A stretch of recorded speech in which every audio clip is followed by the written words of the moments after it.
Are you tired of being overcharged and forced into paying a monthly subscription for your Mac and Windows software? Well, if you are, currently we're having a 50% off discount on all the latest Mac and Windows software, such as AutoCAD, SolidWorks, Photoshop, Microsoft Office, and much more. Our 50% off discount will be ending soon, so be sure to text us "Need Software" to 213-640-9738. That's 213-640-9738.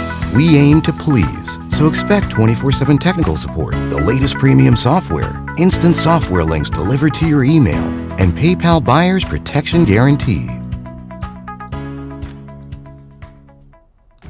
The white supremacists use division as a weapon, dividing our families, our wealth, rewarding traitors, murdering heroes.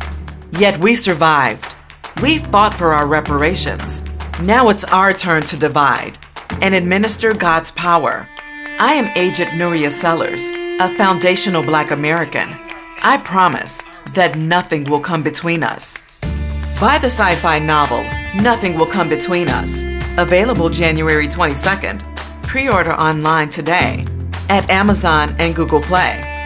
Spirit of1811publishing.com. Our story, our family. Are you a therapist, life coach, or educator that desires to write a workbook but struggles to get started? At privatelabelworkbooks.com, we have digital downloads of workbooks for anger management, parenting, substance abuse, and more. The workbooks are emailed to you on an editable Word document, and you can reprint, rewrite, and resell the content as your own. The choice is yours. Go to privatelabelworkbooks.com and take advantage of our buy one, get one free offer today. Go to badboymembership.com. You'll go from not getting what you want when it comes to you dealing with women to actually getting what you want, to being the guy women want to be with, women want to date, women want to have sex with. All you need to do is go to badboymembership.com. My definition of game really is just an understanding of human behavior patterns. If you conduct yourself this type of way, you're gonna get these results regardless, no matter what you think. The reason why most guys struggle when it comes to getting women is because they're not attractive. Being attractive is, it's a combination of everything about you.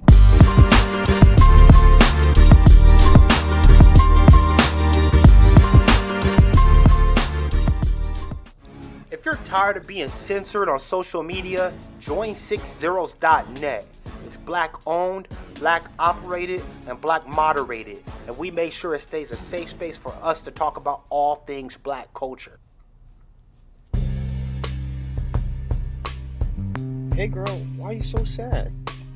I just got banned from Twitter again. Should have been on 60s.net. 60s.net. Hi, this is Brenda Starr, author of Press But Not Crush, creator of Poetry with a Purpose. Press But Not Crush is an anthology of political poems that address current and historical issues in American descendants of slave population and African Americans. Please visit my website at brendastarrbooks.com and please like and subscribe to my YouTube channel. This Black Friday, we are having more than just sales going on. We are giving away free cheese. Buy two, get one free. Buy a hoodie, get one free. Buy a sweatshirt, get one free. Guess what else is free? Shipping! 30 Days of Christmas specials start on Black Friday and runs to Christmas Eve. Come see what all the fuss is about at blackeldervoices.com.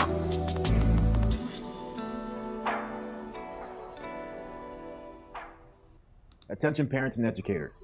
Are you concerned that your children are listening to music that negatively influences their lives? If so, we have a great alternative. It's called Gifted and Lit. Gifted and Lit is an educational program that teaches students mathematics, science, and more using hip hop. This program will educate and relate to your young scholars and make learning fun and easy. Gifted and Lit can be used at home or at school, and is a great family engagement tool. To learn more, go to giftedandlit.com. That's giftedandlit.com. All right. What's up, y'all? I'm here. I'm in here. What's going on, family? How are y'all living? Welcome to the broadcast this evening. Welcome, welcome, welcome to the broadcast, ladies and gentlemen. I'm here, ready to do our thing. Well, there was a few technical glitches at the very, very beginning, but we're here nonetheless. So I'm going to need everybody, while you're here, to hit that thumbs up button, hit that like button, hit that subscribe button, hit that thumbs up button, hit that like button, ladies and gentlemen, hit that subscribe button. Hit that subscribe button, ladies and gentlemen. I got my coon shirt on right now. I told you I'm going to start shouting out some of the coons, wearing some of the coon shirt. This is remember Terrence, that juicy mouth, buck broken Sambo. This is his official shirt. Y'all know he has a pancake mix. Literally, this is his brand. He has a pancake mix called Cousin T's Pancake Mix. He's like the new version of Aunt Jemima, Uncle Ben. So, it's Cousin T's. I'm promoting, showing some coon love there, right there. But how y'all doing? How many of you guys got your books right here? Foundational Black American Race Beta. How many of you got your book? Let me say this. Shout out to everybody who's getting it on Amazon. It was number one for the last week on Amazon in African American books and African history books. Our website, we were selling signed copies on the official FBA website. We had to cease selling them on the website because we actually sold out of the signed copies that you can get on the website. We'll have some more in a couple of weeks. We got to restock because all of the autographed hard copies from our website, they are sold out, okay? They're sold out. So, ladies and gentlemen, you can go to Amazon and get your copy. You won't get the signed copy yet, but you can still get a signed copy later. I would say just go get you a copy of the book now on Amazon, and then you get your official signed copy later, ladies and gentlemen. You get your signed copy later. I see Mr. Nice Guy. We got a suspected white supremacist in here pocket watching. Oh, whenever we start doing things that's successful, boy, the white supremacists come in pocket watching. Hey, God, you're just trying to make a buck. You goddamn race baiter. Yeah, you're right. I'm a race baiter. I bait you racists, and I expose you. And that's part of what our culture is, exposing racists. So, shout out to everybody who has received their book. If you received your book already, everybody raise your hand who received their book. If you have your book already, I'm telling you, this is a very good book. You got your signed copy on Friday, but you didn't get it from Amazon. Okay, that's what happens, man. That's why I try to have sales around, like right before they go on public sale on Amazon. I try to have special sales on our website because what happens is Amazon and all those sites, the minute they release it, everything gets backed up. There's like a run on orders. It happens all the time. And then they get backed up and we stock them up. We send them tens of thousands of books and DVDs. And then immediately when they go on sale, everybody's rushing to get them. So, but most people, we got them. If you got them from our website, if you got the package deal, most likely you have your package right now because we were sending them joints out. Boom. We just cranked them on out and got them out within 2-3 days. So we got them on out because we didn't want to get backed up because we knew that, there would be a problem with backed up orders. But shout out to everybody who got the book.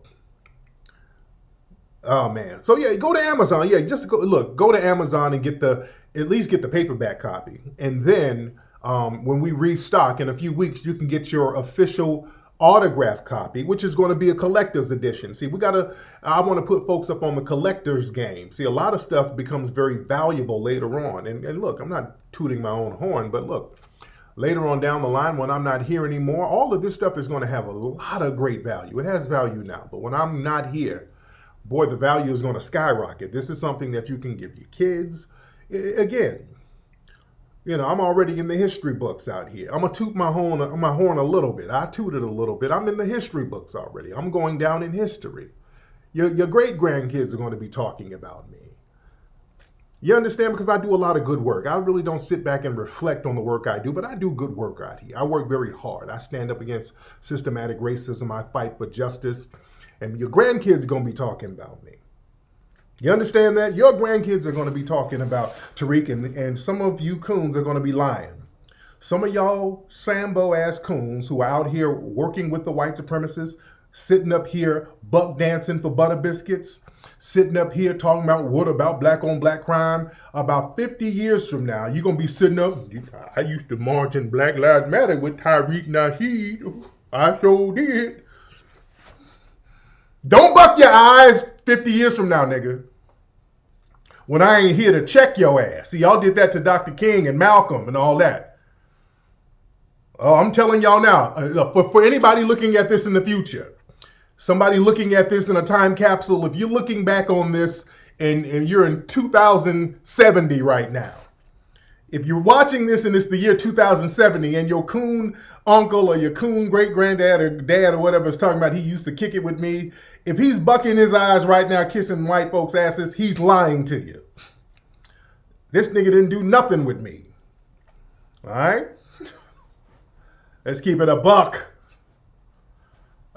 See, Dr. King wasn't here to start. He didn't get a chance to say, hey, all these niggas talking about they marched with me, they lying. Because everybody marched with Dr. King if you let them tell it. I'm not a racist, dude. I used to march in Selma. I marched in Selma. I was there, buddy. Oh, they good at lying.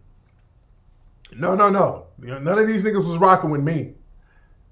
Only the 300. It was a small group that was really rocking. And then I got nationwide and international people rocking, but I don't want the coons to jump on the bandwagon. You know? I don't want that to happen.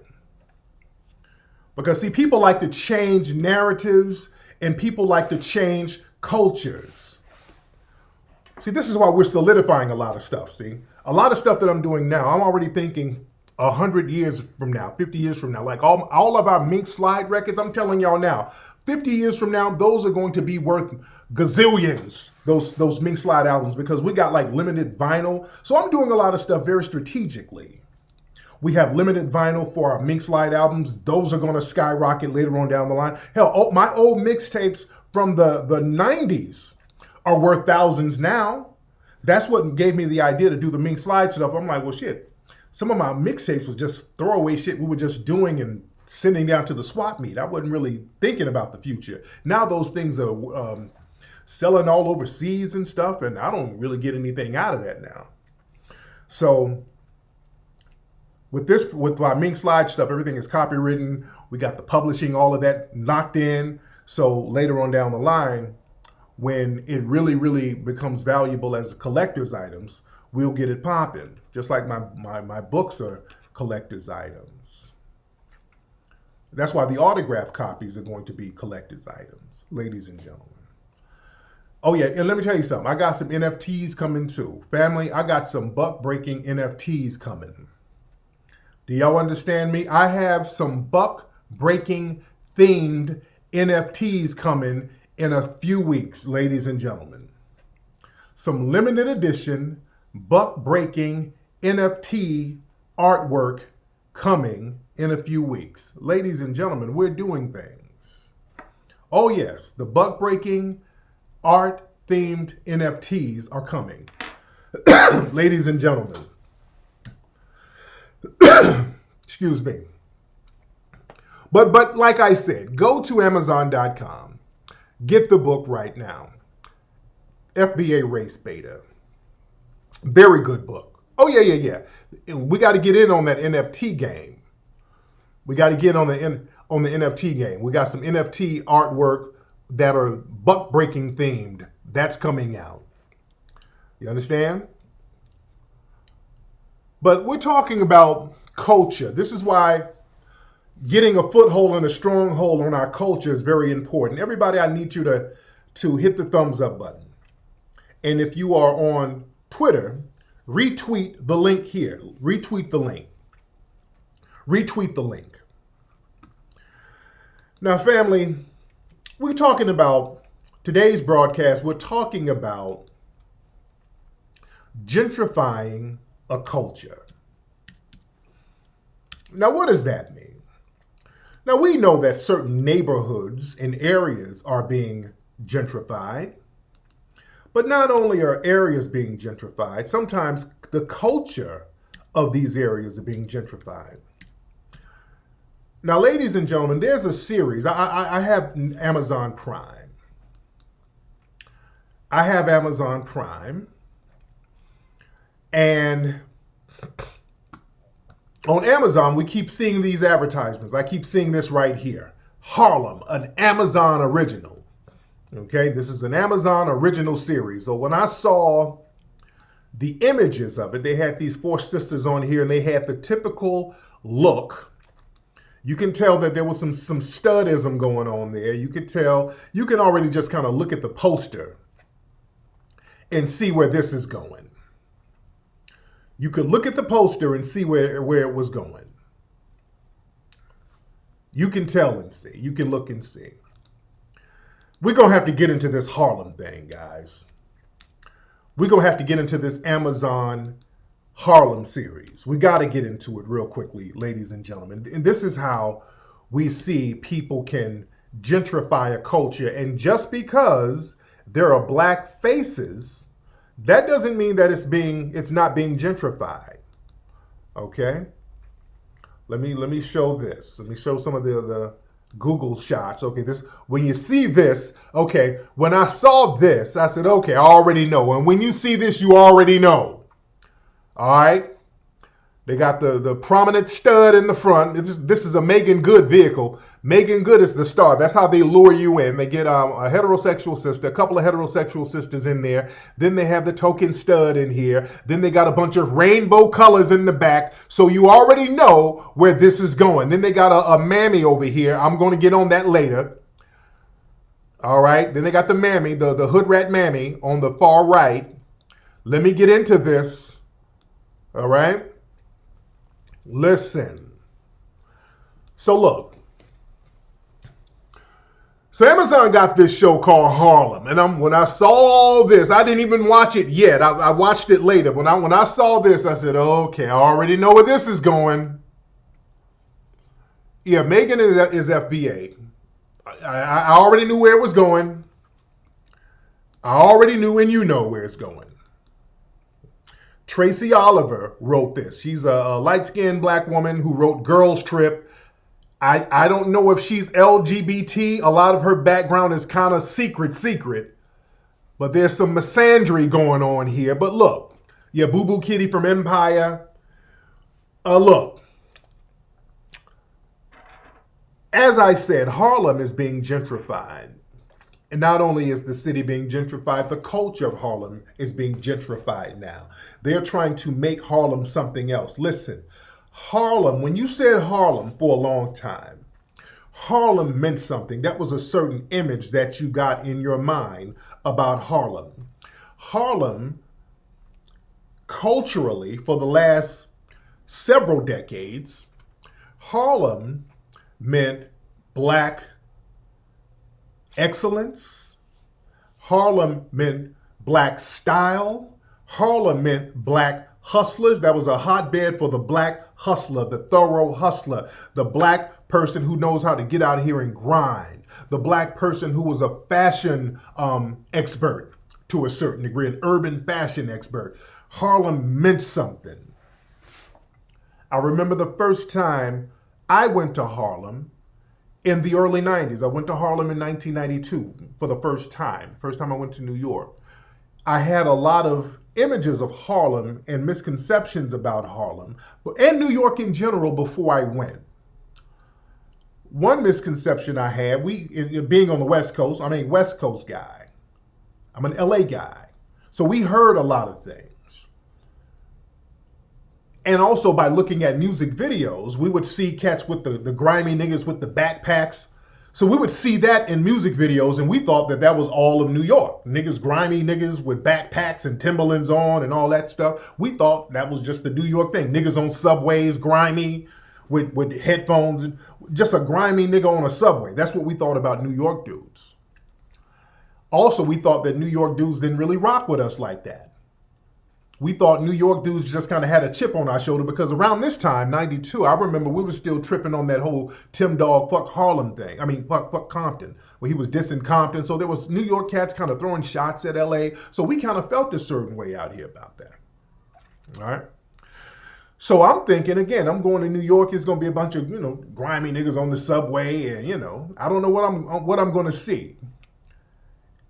I'm hearing that, okay, New Yorkers, there was this trope that New Yorkers had bad attitudes and they were not friendly, and niggas with dreads and they're just not friendly, and niggas that rob you and they grimy, and so that was the stereotype. So I went to New York, man, and niggas embraced me wholeheartedly. They were the coolest fucking people ever, man. The New York cats, man, showed mad love. Man, these cats showed mad love. So I'm like, I'm thrown back. I'm hearing, because we've heard all of these negative things about New York, and they're embracing you. Hey, yo, what's up, Flex? Your name is Flex. Come on, man, you roll with us, man. You roll with us. So I'm like, whoa, okay, these niggas hella cool. I'm hanging with hustlers from Harlem. I was hanging with hustlers from Harlem, and they were taking me around to all the hustle spots. And another thing, and I've talked about this before, I didn't know that New York niggas was getting money like that. I didn't see all the grimy niggas with backpacks. Dudes in New York at the time, I'm talking about 92, niggas was driving clean. Dudes were in Versace. All of that Versace stuff and all of those fly-ass clothes, that was before Biggie came out with that. Biggie actually got that from Puffy. Puffy was a Harlem dude. You understand? So, the niggas was hella clean in Harlem. Niggas was tapered up. Niggas was wearing fly-ass gear. Wasn't all no backpacks. Niggas was driving fly whips. I'm like, whoa. These niggas is getting it in New York. They were getting it. I want to say David Dinkins might have still been in office. I'm not sure, but it was wide open. The hustle spots were wide open. Niggas was trapping, and they took me down to the track, and they took me all over to these trap houses. Y'all know Branson? Branson was popping. All my New York Harlem people, y'all know who Branson is. Is Branson still alive? Guys, is he still around? Branson, y'all know who. I don't want to talk too much, but Harlem people know who Branson is. If you're from Harlem or anywhere around there, you know who Branson is. In fact, the character on Dave Chappelle's movie, what's that movie Dave Chappelle did? Half Baked. Dave Chappelle did a character. Y'all remember the Jamaican character, the weed dealer that Dave Chappelle did? That was supposed to be Branson. What was the name of Dave? I think the name was kind of similar to Branson. Did Branson die? I didn't heard he died. I don't know. I've heard. Okay, he hasn't. Okay, I've heard a few things. Did he die or not? Because he's always kind of been a mysterious type of dude. So he's still around, but he has a juice bar now. Yeah, Samson. Yeah, the character was named Samson after Branson. Yeah. So that character was based on Branson in Harlem. That's what, because everybody knew who Branson was. Yeah. So, but again, I go to New York and niggas was getting money. Dudes was riding these Infinities. That was the hot car in New York at the time. Dudes rocking these Infinities. They were rocking these Nissan Pathfinders with lights on the bottom. Everybody had lights on the bottom. Also, I was surprised to see a lot of folks, I went to Harlem, everybody was bumping NWA at the time. That shocked me. I'm like, these niggas are showing love. They were bumping NWA heavy at the time. Death Row hadn't really popped off yet, but they were bumping NWA at the time. Yeah, they were rocking them Q45s heavy out there in New York, showing mad love, just taking me all over, showing mad love. I gained a lot of respect for my New York and my Harlem cats. I said, I love how these dudes get it. This is motivating. These dudes know how to get it. I love this. They were getting it. So Harlem meant something. That's always been a thing. The hustler, always on the move. Black men getting it in. Cats out there grinding. Cats looking fly. Cats getting money. People looking out for each other. Let's be real. People were looking out for each other. I was a visitor, and they were looking out for me. They showed me so much love in New York, and particularly Harlem. So listen. So Harlem has a mystique to it. So now they're trying to revamp and reshape what Harlem means. They got this new piece of trash on Amazon, and that's what it is. It's a piece of damn trash called Harlem. Harlem is being gentrified by white people, so now they're going to get their Negro minions to gentrify Harlem. Yeah, Tim Dog wasn't FBA. That's real talk, too. A lot of that slick talk, somebody made a good point. A lot of New York dudes who were FBA, a lot of them, they've always showed love and respect to the West Coast. They used to come out to the West Coast. Curtis Blow had much love. He actually lived out here for a long time. He still lives out here. LL used to come out. My dudes, Muffler and the LA Posse, they produced some of LL's records. My people, my real good people produced LL's records out there on the West Coast. So, Russell would show love. Russell Simmons would come out and just show love. A lot of the FBA folks would show love to Los Angeles. They didn't have a problem. They would come out here. They would check in with some certifieds and some reputables, and they would take them to the skating rinks, and they would perform and whoop-de-whoop. So they would keep them safe to a certain degree. So they knew how to show love. Melly Mel and those cats, they embraced people like Ice-T. There was always love. So now you get the Tim Dogs and people like that. These folks who ain't even FBA coming in talking greasy and then creating a riff.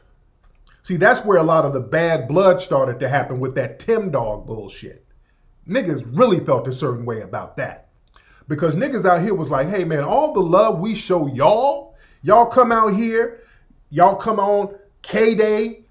Because in the 80s, there were no hip-hop radio stations. There was one hip-hop radio station in the whole world that was K-Day, K-D-A-Y, right out here in L.A. So we would rock with the East Coast brothers and sisters. We didn't have a problem. I remember K-Day playing Top Billing all the time, and MC Light all the time, and LL all the time, and Houdini. Houdini would come out here. My people, Muffin, those guys would work with them. Yeah?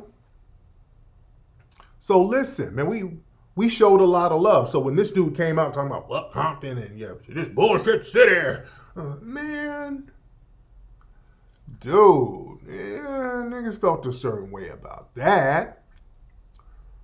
Yeah, Bobcat and those guys got with LL. And my nigga DJ Pooh, all of these guys, we embraced these brothers. Yeah? But going back, I'm fast forwarding talking about this television show, or this Amazon series. So now they got this Amazon series, and let me tell you something. Boy, it started off with some bullshit. Okay, the first episode, it has Megan Good, and Megan, always a beautiful sister, but look. It started off talking about the very first episode, the very first scene. They started talking about the Masu tribe in the Himalayas, out there in Asia. They were like, Megan Good was doing the narration. She was like, there's a tribe called the Masu tribe that's a tribe of women up in the mountains of the Himalayas, and they dominate the men, and these women have multiple male partners, and they're in total control, and these women are thriving, and they are in total control, and we should learn something from the Masu women, these women who change up male partners anytime they feel like it. So they were trying to correlate this obscure tribe in the Himalayas of women with multiple male sex partners to try to make it seem like black women should take on that same ideology. That's the very first scene. That's the very first scene. When I saw that, I'm like, oh Lord, here we go. Whenever you hear that narrative, white feminists love pushing that. They love finding some obscure tribe where the women were with a bunch of bussified dudes and the women were jumping from dude to dude. It's always some random ass tribe somewhere that's isolated, that's primitive as hell, that they want to try to correlate their primitive backwards ass mindset and then have us adopt that nonsense. All right? So this is what they're trying. This is what they started off with. Hey, the message is, hey, black women, it's all right if you want to lay up with a bunch of dudes and have a bunch of baby daddies because there's another tribe out here. They've been doing it for hundreds of years. So it's okay for you to be like this primitive ass tribe. That's that white feminism nonsense that they try to bring into the HBCUs. They try to promote dysfunction. You understand? Here they go. They're already starting with the BS. So now when they go here, so now they got they're trying to make the show almost like a Sex in the City, like a bootleg ass Sex in the City.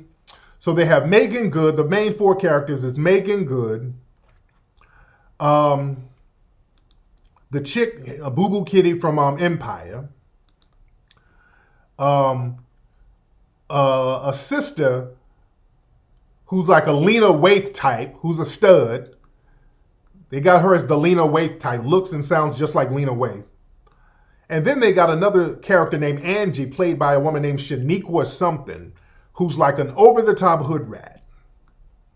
Just extremely over-the-top, extremely hood ratish. These are supposed to be some educated, powerful women, and they got one just super-duper hood rat. She's running around here talking about, she's literally bucking her eyes. They got the darkest one, the dark-skinned sister running around here talking about, it's cold, it's getting cold. That means it's big nigga season. I need to find me a big nigga to get me some big nigga dick. So she's running around here, are you a big nigga who I can get some big nigga dick from?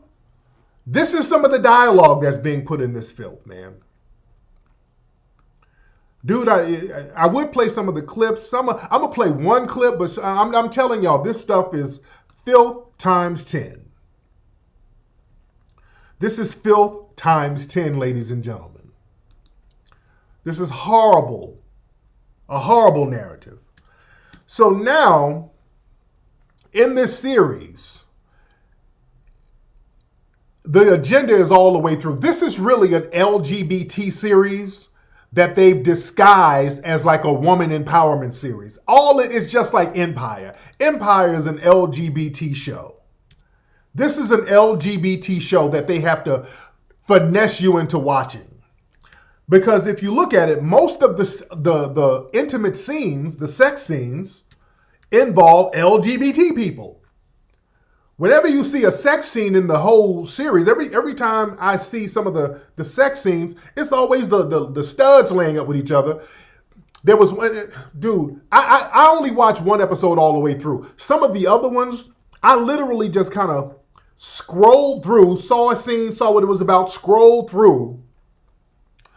They had one scene where the dark-skinned chick, Angie, the hood radish chick, was running around here talking about getting some nigga dick, and there was a light-skinned gay man who got dumped by his boyfriend, so he was feeling sad. So she was like, hey, come help me find some big nigga dick.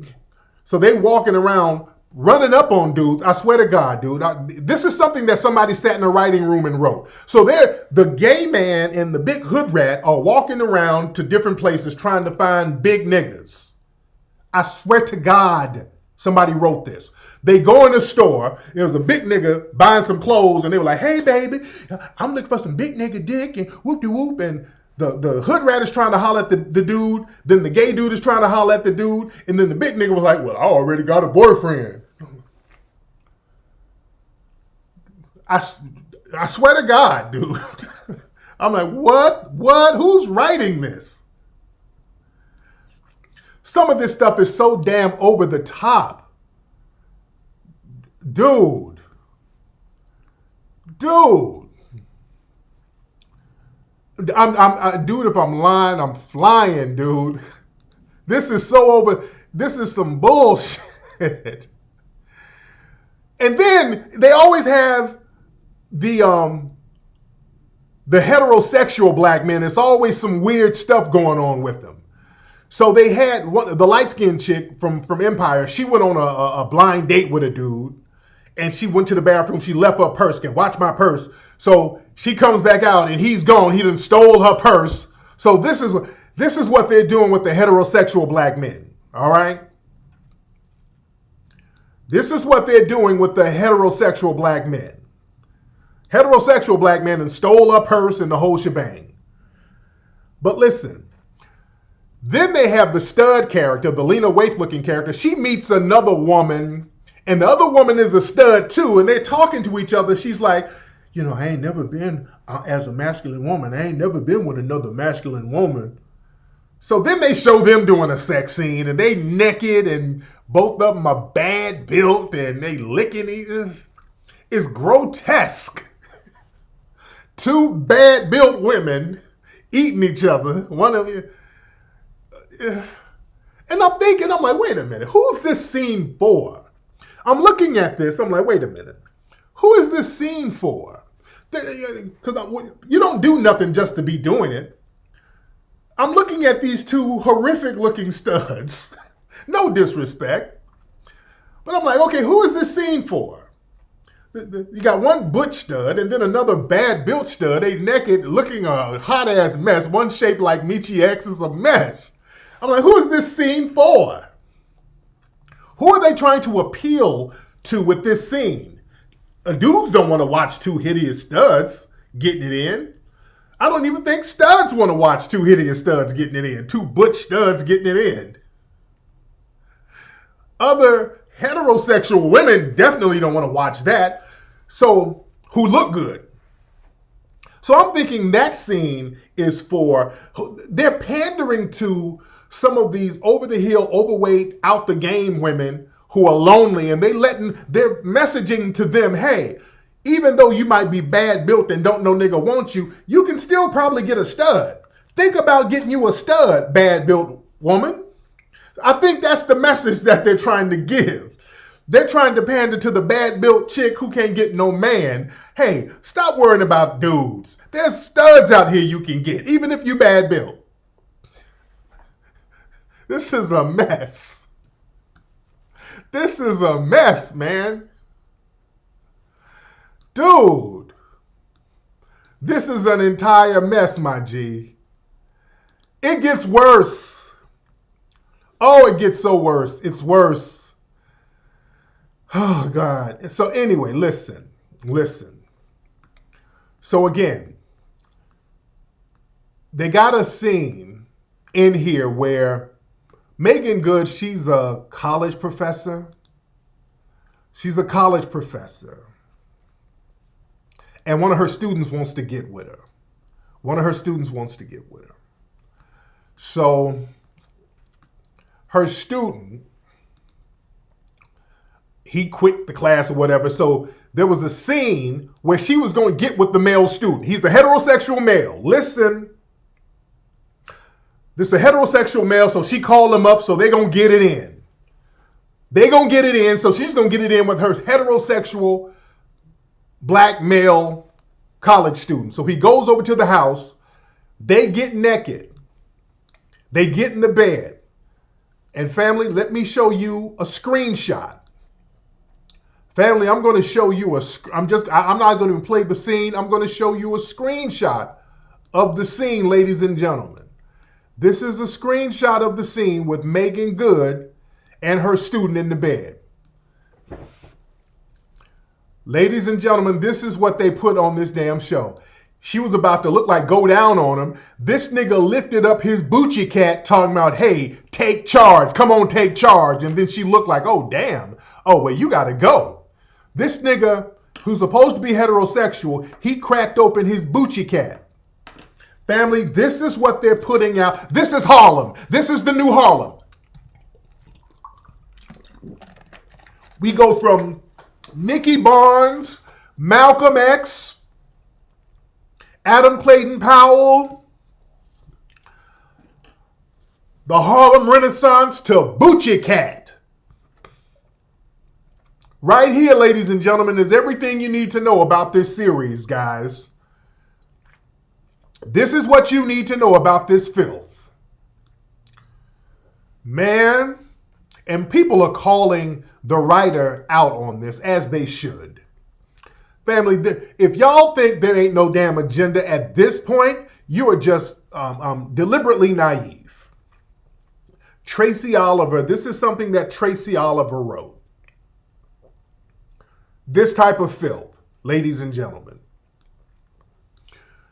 But people are really calling Tracy Oliver out because of a scene that she wrote that happened in a barber shop. And I want y'all to listen to this. And I'm glad people are calling Tracy Oliver out on this for writing this filth. She wrote this scene. Hold on one second. Let me find the actual scene. She wrote a scene, a barbershop scene, and these white feminist groups and their Negro minions, you know how they try to create this narrative that black barbershops is full of toxic black masculinity, that narrative.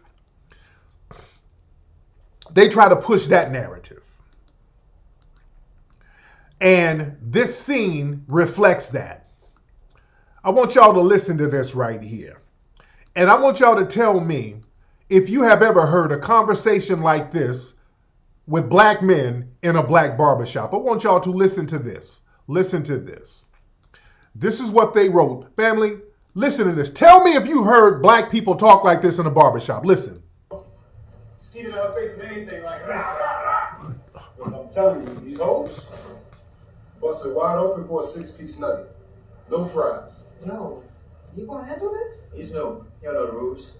Yo, Aunt, chill. We got a lady present. Maybe the lady shouldn't try so hard to look like a dude. Barber shop's a safe space. You're not using the term safe space correctly, dumbass. Yeah, well, she just laying there all nutted on and shit. Yo, CJ, please, get your boy. Todd, what can I do? Aunt's family. I've been coming here for years. We've been, but me and Aunt are family. He's my mom's sister's son's nephew. Your cousin's Todd. So anyway, I want the titty fuck the hoe, right? And then suddenly I realized Shorty got one titty bigger than the other. Fuck this. I'm out. Okay, family. Okay, family. There was no rhyme or reason for this bullshit scene in this show. Family, boy, let's unpack this. Family, there was absolutely no reason to put some nonsense like this in here. For one reason, the stud is so offended by all of this sex talk, but throughout the whole series, she's in bed with different women eating them up. So now she's offended because of somebody talking about sex, and in the whole series, this stud is up here eating on random women. Through the whole series, just multiple women she's eating up on, but now you offended by hearing this nigga talk crazy in a barbershop. So why is she mad? This is what I'm saying. She's licking up big other husky studs in the whole series, but now she's offended by this? Which niggas don't even talk like that. Let's be real. And I'm so glad people are calling Tracy Oliver's ass out on this. Okay, let me tell you what he said. Oh, some people you can't make out what he said. Hold on. Let me see something. Let me try to get a better, hopefully I can get a better version of it. Hold on. Let me try something. Hold on, family. Let me see if I can. Let me try something. Let me try something, ladies and gentlemen. Hold on. Let me try something, ladies and gentlemen. Okay, I got to do a whole bunch of other stuff here. Hold on. Let me try something so you guys can hear the better audio of it. Let me try something. Y'all bear with me. Let me see if this will work. God damn, not now. Come on, Amazon. Okay. Okay, let's see something. Let me try something. Okay, what episode was that with the dudes? Let me see something. Let me find out which episode that is. Hold on one second, guys, because I want to show y'all this. Hopefully you'll let me show it. Okay, hold on. Not to just wait for the man to find you. And then this beginning is actually... Okay, hold on one second. Let me see. Let me find that scene for y'all real quickly. Y'all, what episode was that in? For those who've seen the series, y'all help me out for a minute so I can go through faster. Hold on, let me try something. Okay, y'all bear with me. Come on, thing. Okay, I think it was episode 6 that was. All right. And I'm going to try to show it to you on here real quickly, guys. So, I don't want a copyright strike. Hold on. Let me try to find that scene for y'all real quickly so y'all can hear the better audio version of it. Oh, where is it? Damn it. Okay, come on, man. What episode? Was it episode 4? Okay. Okay, let me show y'all the episode where they were looking for big nigga dick. Hold on. I'm gonna go back to episode 4 in a second. I'll look that up in a second. Hold on. Okay, right here. Let me show y'all this scene. Hold on. Okay. All right. Okay. I don't think this is the spot. Big niggas don't need heavy coats. They are heavy coats. Trust me, last year I met Bingo here. Bingo? Ain't no thin man named Bingo. That's what I'm trying to tell you, girl. We were at Popeyes every night. Oh, I love when they got a little grease in their beard. You got anything bigger than a 3XL? Look at this. Hey, Zed. Hey, Thick. Hi? You wanna leave this floor with me? Now cuddle up on that large blanket and eat some chicken pot pie on a hopefully plush couch in your apartment. Or sip double syrup hot cocoa and stare into each other's eyes. Lord! Wow, you really do have nice eyes. Thanks. I was gonna say your boobs are really great. Top shelf titties. So, what's it gonna be? Boobs or ass? Neither. I have a boyfriend. That's not fair. Oh, how do you expect us to find big niggas if y'all double dip like this? Okay. This is the writing on this nonsense. All right, fair use. All right, this is fair use. People, this is so over the top. Don't nobody act like this. This is so hood radish and over the damn top. Let me go to episode 4. Let me go to that barbershop scene so y'all can hear it better. Let me go to the barbershop scene so y'all can hear it better. Hold on. Where is this it? This it? Okay, here it is, right here. Here it is. All right. This is the barbershop scene. All right. Okay, hold on. Come on, where you at? Come on. All right. I don't want to get a copyright strike with that. All right, dude, come on, go. All right. Here we go. I got you. Yo, what's poppin'? Yo, let me tell you about this shorty I had last night. Beat the brakes off that monkey. Skeeted in her face and anything like rah, rah, rah. Look, I'm telling you, these hoes busted wide open for a 6-piece nugget. No fries. Yo, you gonna handle this? He's new. You don't know the rules. Yo, Aunt, chill. We got a lady present. Maybe the lady shouldn't try so hard to look like a dude. Barbershop is a safe space. You're not using the term safe space correctly, dumbass. Yeah, well, she just laying there all nutted on and shit. Yo, CJ, please, get your boy. Todd, what can I do? Aunt's family. I've been coming here for years. We fam, but me and Aunt are family. He's my mom's sister's son's nephew. We cousins, Todd. So anyway, I went to titty fuck the hoe, right? And then suddenly I realized shorty got one titty bigger than the other. Fuck this. I'm out. Okay. All right, could y'all hear that better? All right, that's much better. Family, black folks, we've been going to barbershops for umpteen years. I've never heard black people in a barbershop talking this dumbass nonsense. Family, brothers don't talk like this in no barbershop. Not only that, this outdated ass slang. Nobody, first of all, ain't using that outdated slang. What's up? I had skeeted on this hoe and I had titty fucked her and she laying there all nutted on and she. Don't nobody talk like that. Tracy Oliver. And you should know better than to write filth like this. This is something that you do to pander to your white paymasters. Don't sit here and Tracy Oliver tried to do some splaining on why she wrote that filth. Let me find her splaining that she did. Let me find her splaining. Hold on. Let me find the splaining she tried to do. This is her page, yeah. Because people are calling her out on this filth. People are calling her out on this. And hold on, where is this? As they should. That's not a statement. Okay, here it is. Okay. Thing happens. Want to do that.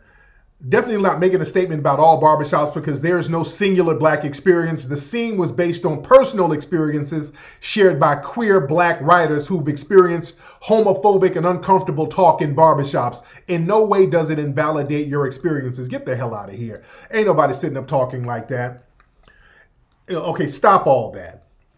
That's a white ideology that black people, this is the narrative that black people are just inherently homophobic, and y'all sit up here because they kick you down a couple of crumbs to help push that narrative for them.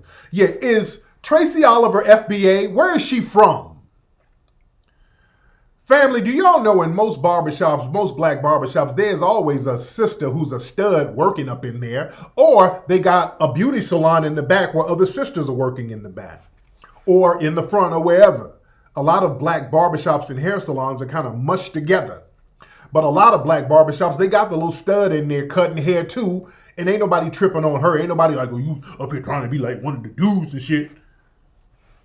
No, that's a narrative.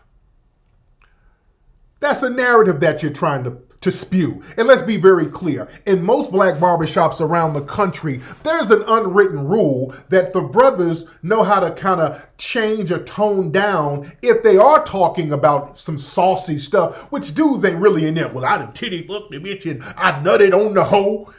Dudes ain't talking like that.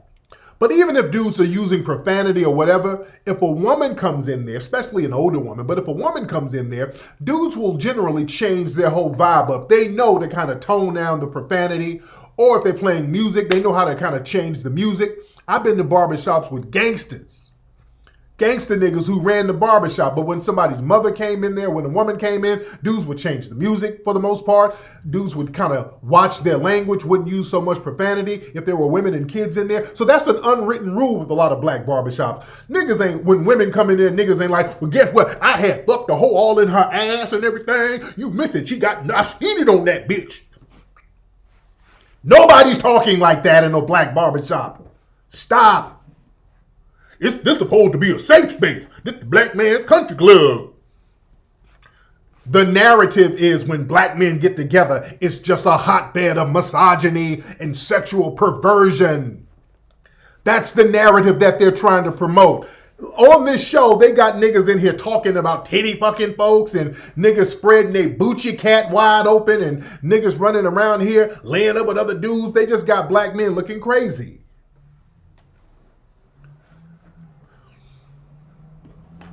Shame on Tracy Oliver. Y'all gonna get called out for pushing this nonsense. I don't give a damn how much money they give you. We better get on code, and y'all niggas better get on code. I don't give a fuck how much money you get paid.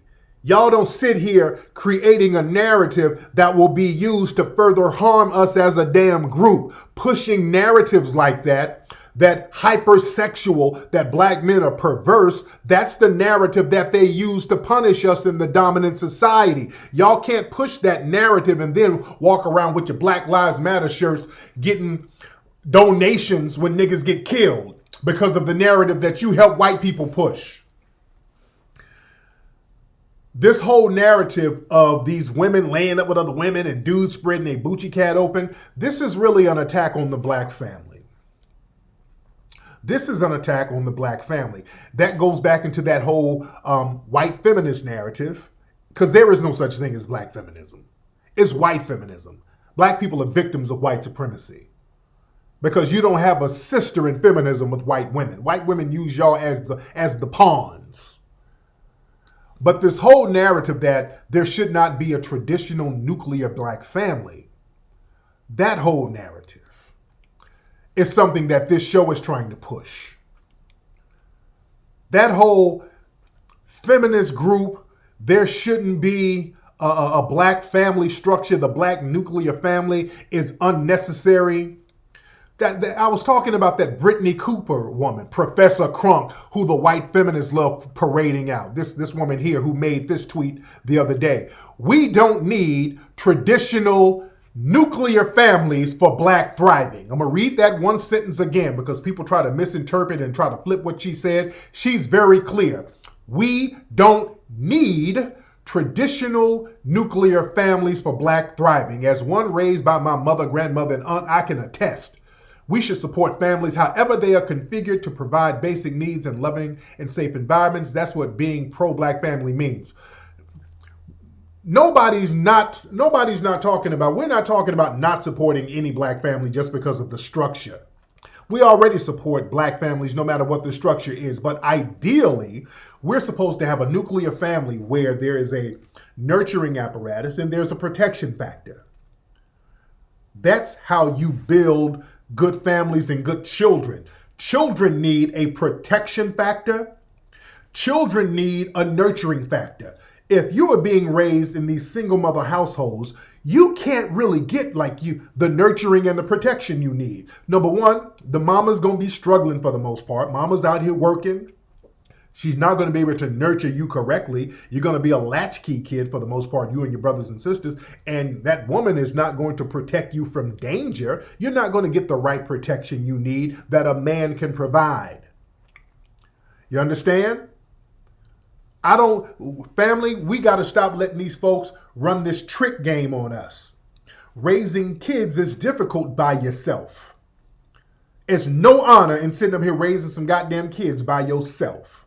No honor. We're unraising these children, and we're making these children targets listening to what these white supremacist feminists are pushing to these black bootlicks who are trying to push that nonsense to us. The Brittany Coopers of the world understand these people hate black society. They cannot stand black society. They cannot stand black relationships, ladies and gentlemen. This is Brittany Cooper. This is who you're getting your relationship advice from. The Brittany Coopers. Yeah, they're going to tell you, let me tell you, Brittany Cooper and her ilk, they're going to tell you, you don't need no damn nuclear family in black society. You know why? Because nobody's trying to start a nuclear family with Brittany Cooper. Let's just keep it a buck tonight. Nobody's trying to start a nuclear family with her, and she knows it. So misery loves company. Ain't nobody trying to start no nuclear family with her. So now you have to craft an ideology. Well, I ain't gonna be in one, so don't nobody need to be in one. It's that type of thing. It's like women who look a beast trying to shame women for being models. They just using your face and your body to objectify you. You shouldn't even be no model. That's a white male patriarchy art form that's meant to marginalize you and your beauty. Well, you can't be no goddamn fashion model. So you're trying to talk somebody else down because you can't get in the game. You ain't slick. Y'all women shouldn't be in them videos shaking that ass like that. Oh, them black men are just using you. Them black men, them misogynistic, all that misogyny. All that you don't ever hear a cute woman talking about some damn misogyny, don't you? Show me a cute woman talking about misogyny. It's always a big linebacker built behemoth looking Ghostbuster broad talking about some damn misogyny.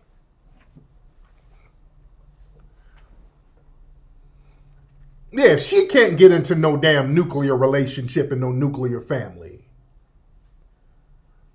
We need nuclear families. We need nuclear relationships, nuclear families to raise these children. Do not get it twisted. Don't get it twisted. Hey, let me tell you why we need that, ladies and gentlemen. Let me give you a great example as to why we need that. In Detroit, family, did y'all see this story? In Detroit, where 4 black kids got kidnapped by a white woman in Detroit. Let me show y'all the press conference to this. Look at this, family. Look at this. Hold on. Look at this. Hold on. Relieved would be an understatement. She's recalling the moment she found out her 4 kids were kidnapped. When I first got the call, I didn't know to what extent exactly what was going on. Local 4 obtained this rain door camera video of a white van Tuesday morning around 7:30. Police say this woman, 37-year-old Stephanie Marie Binder, was driving the white van when she pulled up, and police say she kidnapped Burleigh's 4 kids, ages 5 through 11, as they were walking to school. Chief White says Officer Parrish and Officer Flannel later pulled her over at the intersection of Grand River and Evergreen when she ran a red light. They began speaking with the driver. Noticeably, the body language of the driver was just off a bit. They could tell that she was uncomfortable. They couldn't quite tell why, but they knew something was off. Now, police asked her some questions and realized things weren't right. Are these your children? To which she said yes. At the same time, the children were shaking their head no. Mother of 4, Shayla Burleigh, is relieved. Would be an understatement. Hold on. She's recalling the All moment right. Okay, guys. Okay. Now listen.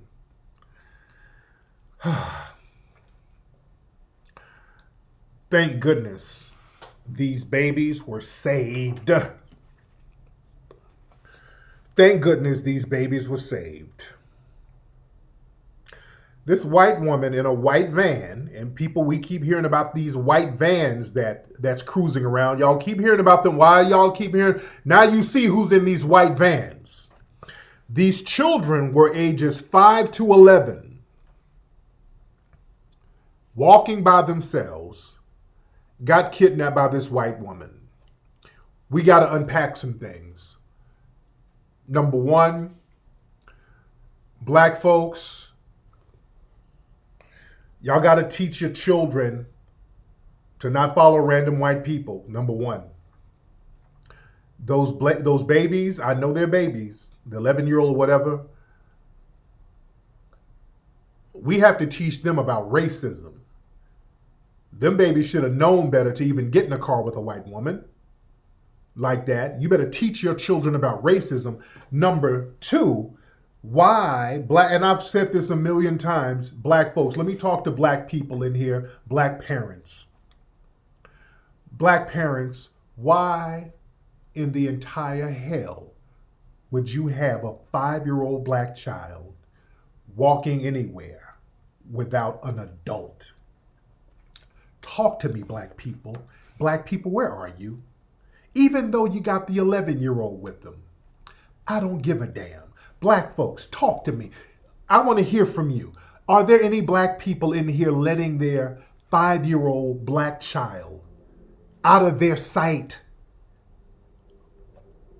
Where you at? Talk to me. Why would you leave? Listen. Now, when we were growing up back in the 70s and 80s, when we were 5, 6, we could go outside and kick it. Okay? Back in those days, 70s and 80s, there was still kind of a community lookout type of thing where everybody in the community, really up until the mid-80s, we still looked out for each other as a community. Whereas if we went out, somebody's parents kind of looked out for us. Y'all remember us growing up in the 80s, 70s, and 80s? We would kick it out there on the streets at a young age, but my homie's mom would be like, hey, baby, the street light is coming on. Go home to your mama. You know, they'll let us know. The community would kind of look out for us, man. We still had working class black folks who would let us know, hey, man, y'all get out the street. There would be adults watching us. Somebody's dad, my homeboy, the homie's dad or the homie's mom, they would be looking out for us. Hey, y'all get out that street, man. There's cars coming. Hey, y'all go over there. Hey, don't go in those folks' yard now. They would look out for us. So, yeah, it was cool for us to go out because we generally had a community of people who would kind of look out. And white supremacy wasn't on the march as it is now. You didn't have race soldiers out here in law enforcement gunning people down with impunity at the time. You understand what I'm saying?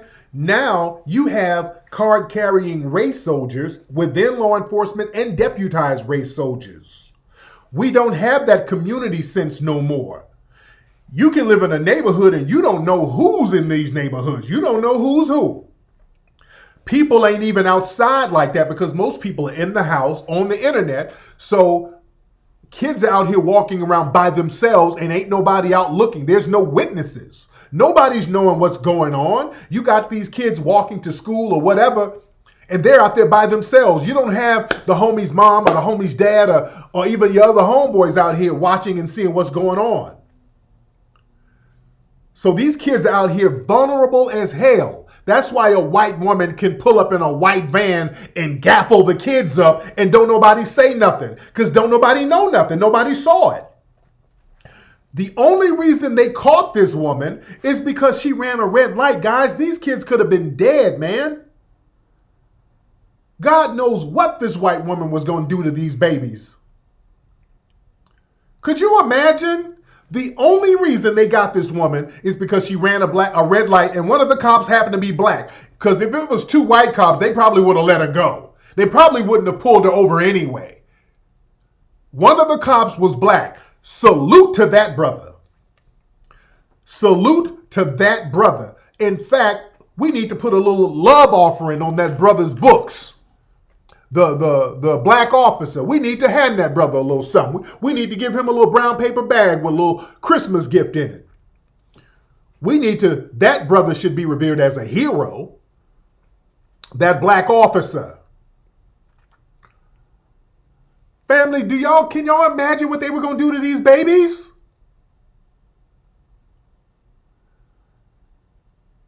Listen. There is no reason for you to let these kids, a 5-year-old, walk around by themselves. There's no reason. I don't give a damn if you have a job.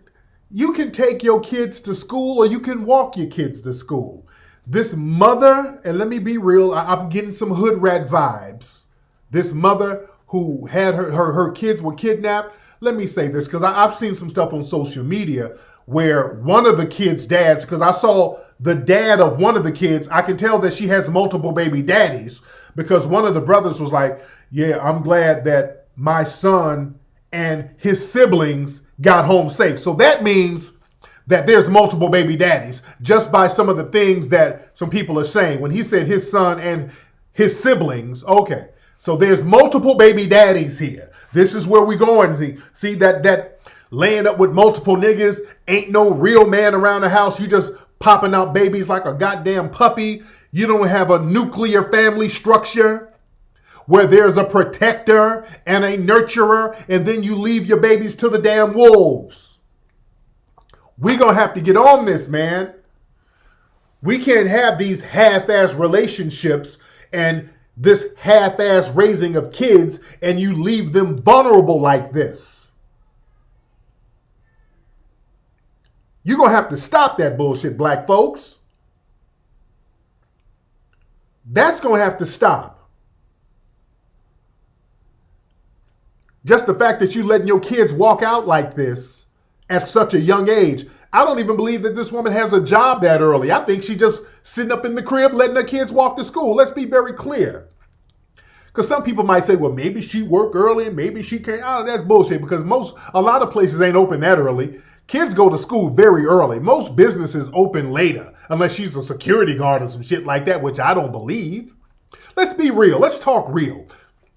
There's no reason to not take your damn kids to school right now, family. There's no reason for black folks to not get your ass up and take your kids to school. All right? School starts early. It starts at 8 o'clock or before 8. Ain't no excuse to not take your kids to school, your damn self. Yeah? Yeah, even back in the day, when we would walk to school, there would be a truant officer or like a crossing guard. We knew the crossing guard. We had somebody in front of the school or down the street from the school, who knew all the kids and, would make sure that they would cross the street safe and go home straight. We had all that stuff. Yeah? But there's no excuse for having your kids walk to school right now. Ain't no excuse. We got to stop this nonsense. This whole thing where we're having these jive-ass relationships, y'all popping out kids by random niggas who cannot provide. Niggas, y'all banging hood rats and busting up in them, and y'all know that's community cooch. Nigga, if that's community cooch, don't bust in them, nigga. Don't start no family with this broad who got a bunch of kids, and women don't start these family with niggas who has a bunch of kids himself, and he ain't really taking care of them, and he ain't nurturing nobody. He ain't providing for nobody, and you ain't nurturing nobody. Y'all got these kids vulnerable. It's a shame that a white woman can just pull up in a van and snatch black kids like that. We got to do better. That's some bullshit, family. We got to do much better than that. You understand? This is ridiculous. We got to be on top of our game, man. We got to start warning folks. We got to start warning people of danger. Speaking of warning of danger, people were kind of upset with Deion Sanders. Shout out to brother Deion Sanders, Coach Deion Sanders. Deion Sanders did something that was amazing, and I like what he did. As we know, how in the sports industry, a lot of times they have these conventions and meetings where they get athletes, especially athletes going into the NFL, they get them and they kind of have these conventions or these meetings where they warn them of the dangers of being an NFL player and some of the women, and they kind of warn them. I remember at one point, the NFL one year bought a whole bunch of copies of my book, The Art of Mackin', and gave it to a lot of the rookie players. This was years ago. They bought my book, The Art of Mackin', just to give these guys some game. They bought a whole bunch of my copies and gave it out to rookies. But Deion Sanders, he got Brittany Renner and took her to speak to the athletes, to the college players, to kind of warn them. And boy, folks kind of felt their way about it. It was like a thought scared straight, basically. The thought scared straight version. So let me play a real quick clip of that. But yeah, people kind of felt their way about this. Some people were for it. I'm for it. I like it. So they brought Brittany Renner out here, the finesse queen. You know, she done wrote a book about finessing niggas, and you know, she got one young goofy nigga.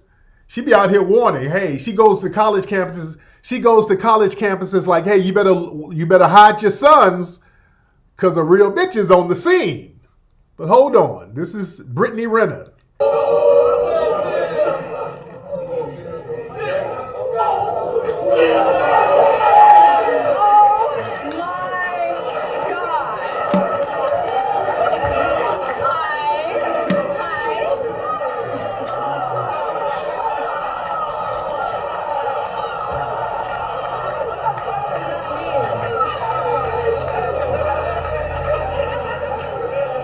Them niggas is simping already. They already simping. Them niggas was simping already.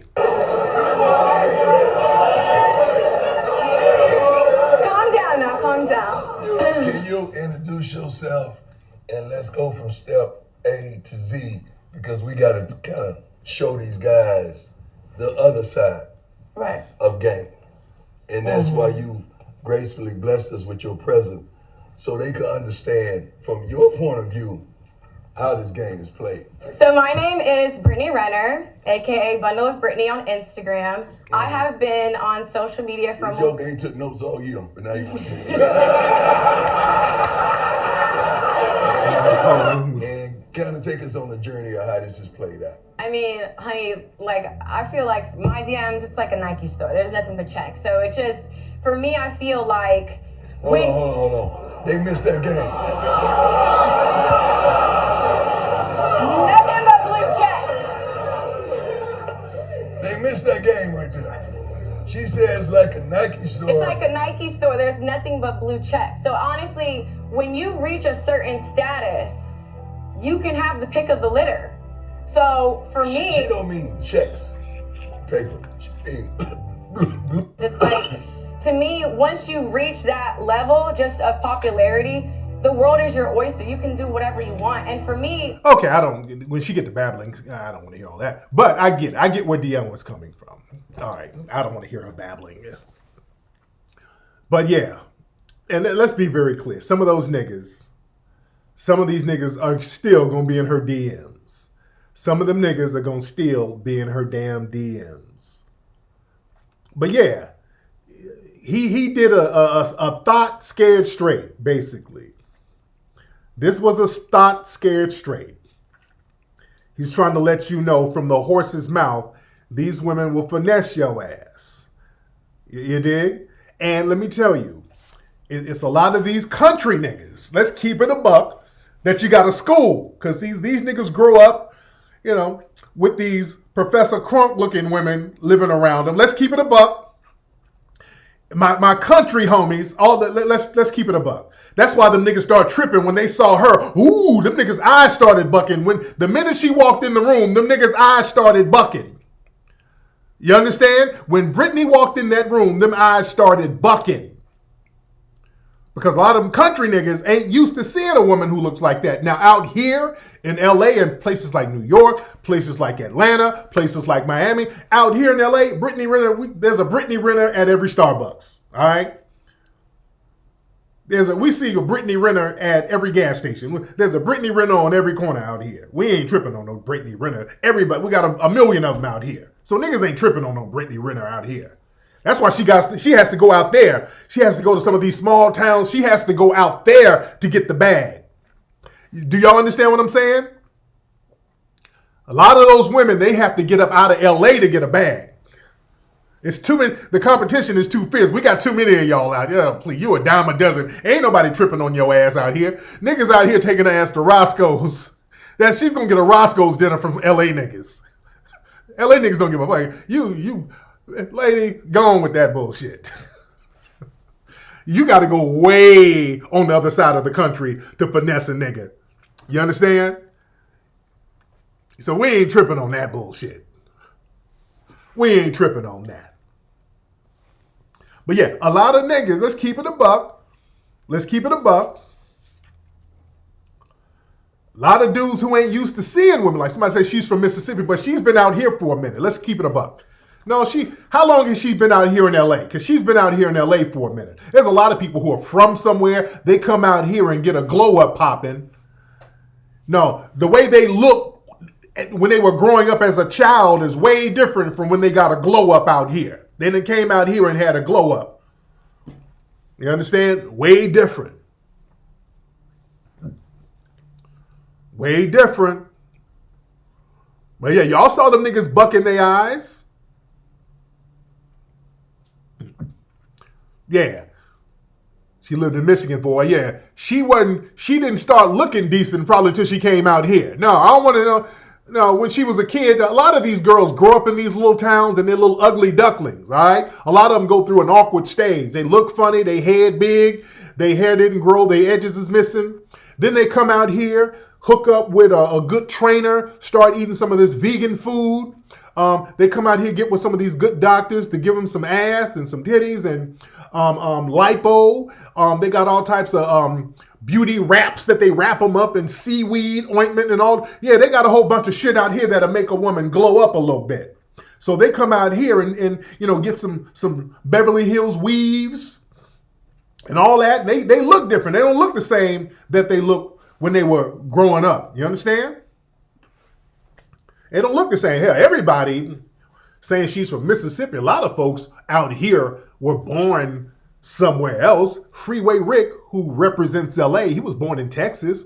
Tookie, who represented LA, was born in Louisiana. There's a Fillmore Slim, who represents the Fillmore district in the Bay. He was born in Louisiana. That don't mean shit. Nigga, where were you molded? See, she was molded into an LA chick. You understand? She was molded into an LA chick. Wait, hold on. Somebody said Michigan. Whoa, hold on. What did this nigga say about Michigan? Michigan got some baddies. Dude, it's about half and half in Michigan. Don't sit here. Come on now. It's about half and half, dude. You do have some baddies in Michigan, but let's be real. The tree monsters offset the baddies, dude. You do have some baddies in Michigan, and I lived in Michigan as a kid, and I got relatives in Michigan. But nigga, with Michigan, they're very cute, but then the ones who are ugly are very ugly. All right? You got some big back James Brown looking broads out there in Michigan to offset everything. It ain't no in between. Let's keep it a buck. LA, you got a cute, semi-cute, fine, semi-fine. You got 9, 10, 10, 8, 8, 8, 8.5. So we got scales. We got sliding scales out here. We got sliding scales. We got a Tyra Banks light, a Tyra Banks lookish, Holly Berry-ish. So we got types. We got a sliding scale. Michigan, fine, hideous. That sliding scale, it ain't really sliding too much. Nigga, the booger wolf factor, boy, it goes from 0 to 100 in Michigan, nigga. You better get you a winner in Michigan. Man, yeah, it goes from one extreme to another. A Michi X is from there. Look at that motherfucker with that horrible shape. It's always something. They're either real fine or it's something wrong. Yeah, these chicks done grew up around them damn factories, inhaling all them fumes out there in Michigan. So that done fucked up and stunted their body growth. Motherfucker got a big stomach and no ass and just all shaped funny. Yeah, let's keep it a buck. Don't sit here and act like Michigan ain't got no funny style looking motherfuckers out there. You do have some fine ones now. It's offset by some of them booger wolves. All right? It is offset, man. Shit. I give credit where credit is due. I've seen some bad motherfuckers come out of Michigan. Let's be clear. I done seen some baddies. I done seen some fine ass women come up out of Michigan. Cute women come out of Michigan. Cute women come out of Michigan. Yeah. But then you got some of them other ones, man. Some of them other women, shit, it look like Sasquatch with a lace front, nigga. That's why you heard about all them Bigfoot sightings in Michigan. They if you Google, there's a lot of Bigfoot sightings in Michigan. It ain't really Bigfoot, it's hood rats. It's just hood rats with lace fronts. That's what they're seeing. It's not really Bigfoot. They said there's a bunch of Bigfoot sightings. No. Those are just big old hood rats running around. I'm not shitting on Michigan women. There are some fine women in Michigan. There's some fine ones. But let's not act like some of these motherfuckers don't look like goddamn the Thing from the Avengers. All right? Let's not act like some of these big motherfuckers are not husky and ashy out there in Michigan. All right? Let's not play games. Let's not play games. And the thing is Lizzo from Michigan? Somebody said, is Lizzo from Michigan? I thought she was from Minnesota. Is Lizzo from Michigan? Yeah. There's some cities that's like hit or miss. There's some cities that are known for cute women. There's some cities that's known for ugly women. Houston got some bad women. Houston got some badass women. You know what? Birmingham, Alabama got a lot of fine women. A lot of folks sleep on Birmingham. Birmingham has cute ass women, man. There's some cute women in Birmingham. Birmingham got some cuties. We know Atlanta's popping. What other city with cute ass women? I always talked about this. Raleigh, North Carolina. They had some badass women in Raleigh. I went out there and damn near all the women were fine as hell in Raleigh, North Carolina. Slept on, just a random ass city. I was out there doing a lecture and these women were fine as shit in Raleigh. Raleigh had it going on. What other cities got some fine women? Now, what other cities? Yeah, Houston, Dallas. Houston got some fine ones. Dallas got some fine ones. Let me tell you something. Let me keep it a buck. You had some booger whoops in Cincinnati. Cincinnati had some booger whoops. I'm going to keep it a buck. I went to Cincinnati, and boy, these were some of the ugliest fucking women I've seen in my life. Not all of them, but I went to downtown Cincinnati, and they looked like the creatures from the Men in Black movie. These were some hideous broads in downtown Cincinnati. With janky weaves, crazy ass eyelashes. I mean, they look weird, man. Oh, they were strong in the face in Cincinnati. Not all of them. Much love, because Cincinnati shows me a lot of love. Cincinnati shows me a lot of love. No, I got a lot of love for Cincinnati, but there's some strong face motherfuckers. When downtown Cincinnati, they were strong in the face. Well, let me tell you another city that's hit or miss. Baltimore. Oh, where are my Baltimore people? That's another hit or miss city. I love you, Baltimore. Baltimore shows me love. That's another hit or miss. It's you either real fine, and I've seen some fine ones. Where you at, Baltimore? Come on, Baltimore. They're either real fine or they real husky. All right? I love Cincinnati. Look, Cincinnati showed me a lot of love. Cincinnati showed me, I see my Baltimore people like, oh, don't do us like that. We show you love. I know you show me love, Baltimore. Baltimore shows me a lot of love. Baltimore shows me a lot of love. Man, whenever I do projects, Baltimore is right there. Again, either the women are real cute or they are the opposite of cute. They're very cute or they look like baby pygmies. Yeah, they're a little strong. Some of them are strong in the face. Not all of them. Some are a little strong. Yeah. So, they got Jada's from Baltimore. Jada Pinkett. Jada's very cute. But Jada had to come out to LA to get the glow up. You know? They come out here and get a little glow up. Let's keep it a buck. Yeah. And I love Baltimore. No, it's not hit or miss because there are some cute ones. Jada, like I said, there's some cute ones that come out of Baltimore. Some of them have to glow up. Somebody said Jess Hilarious. She's from Baltimore. Jess looks good now. Jess had to get a glow up. Y'all remember Jess took that picture with her wig out and she had her edges missing. Jess was looking a beast, but Jess got a glow up. That's all. Sometimes y'all just need to get the glow up. Y'all just need to go somewhere and get a nice, good makeover, get your teeth done, get your laser skin waxed, get you some edge control ointments, and then bam, you back in the game.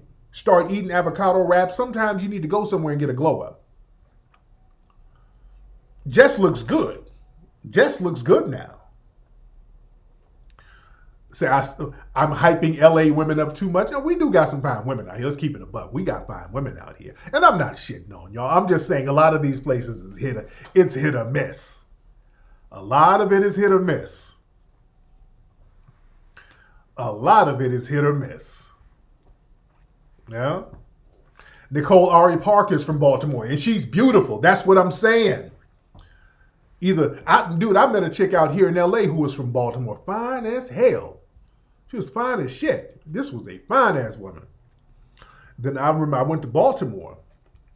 Then I saw some of the fine women at the clubs and all that stuff. And then I went to Baltimore, the downtown area in the daytime. And usually all the sea creatures be walking around in the daytime. Like, whoa. How come y'all weren't at the club? What the hell? Okay. Y'all didn't look like this at the club. Yeah. Man. So you got finessed by an LA chick. You know. But no, some cities, some cities are hit or miss. That's just what it is. Some cities are hit or miss. And don't forget, while I'm here, so I don't forget, there's a lot of folks in here. While I'm talking, click the link right here below where y'all can get my book, Foundational Black American Race Baiter. Y'all can get my book right now, Foundational Black American Race Beta. I'm on YouTube, not YouTube. Twitter has something called Twitter Space, which I love. It's like Clubhouse. On Twitter Space, you can invite several people on and y'all can talk and debate and just chop up game. And I be on there lighting these white supremacists up. I be on here debating these white supremacists, and I teach you guys how to handle their talking points. I be on here going in on these white supremacists, showing you how to handle them. I want to play some clips of some of the debates of me and the white supremacists. And I want y'all to peep some of their talking points so you guys know how to counter their narratives. Got to learn how to counter the narratives of these white supremacists. Let me play some of those clips real quickly, ladies and gentlemen. Let me play some of that. Because, see, these white supremacists start trying to play dumb, and you got to catch them on that. Listen to this. Hold on. What would you suggest? I don't know. I don't try to play victim. Okay. Well, you play. I mean, you were never a slave, so. Well, you're victimized. I mean, you guys pretty much. I mean, in my opinion, like if you were a Black American, you pretty much hit the lottery by what slavery was horrible, right? But the average income on the west coast of Africa is about like $2,000. That's where most of your ancestors came from. So slavery, like you can look it up. Look at the. You're throwing numbers out. Nobody in my family has lived in Africa for 500 years. No. I'm not saying that. I'm not saying that. So, well, like if you take the majority. Why are you talking about Africa? I'm a foundational Black American. I understand that, but basically, I'll explain. So basically, because of slavery was horrible. I don't think that slavery should have happened. It was a horrible thing, but. Like Black people in America are the richest Black people in the world, not compared to like white people, but compared to other Black people the world over. Okay. Now, family, you're going to hear this talking point. This is a talking point. Okay. I want y'all to watch out for all these talking points and learn how to handle these talking points. This whole thing where Black Americans, we won the lottery because we are the richest Black people in the world. So we should be grateful that we're not as poor as other Black people around the world.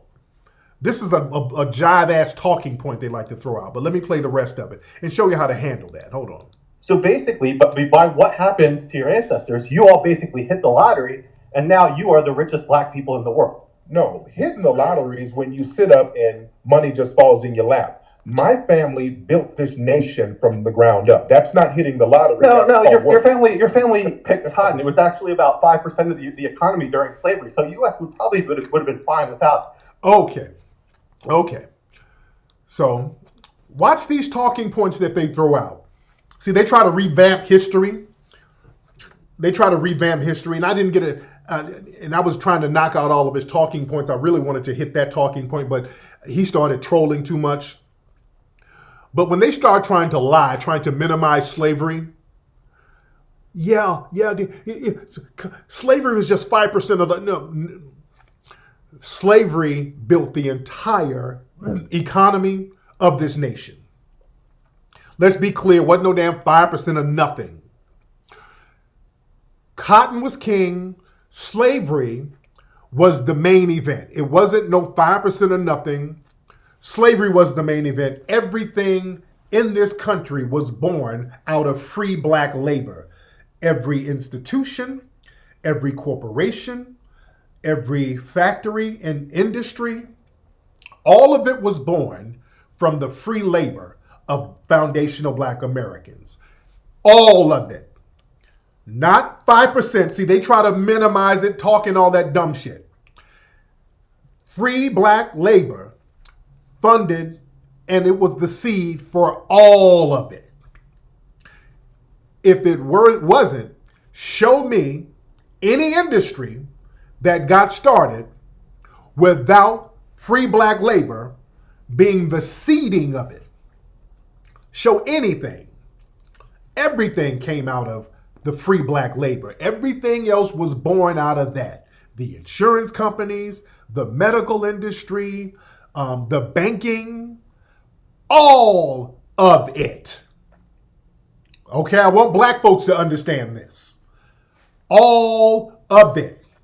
All of the white supremacists benefited. Okay? I just want you to understand that. When they try to minimize it, it was slave labor that built this nation from the ground up. All right? Here we go. It was literally about 5% of the U.S. economy. No, it wasn't just cotton. It wasn't just cotton. We developed this land. We tilled the soil. We cleared the brush. We cleared the wooded areas. So being you when somebody's like being a laborer isn't being the architect, right? Okay. Yeah, so hanging drywall doesn't mean you built. Like you're the architect. Many of the black people were the architects. Okay. They weren't though.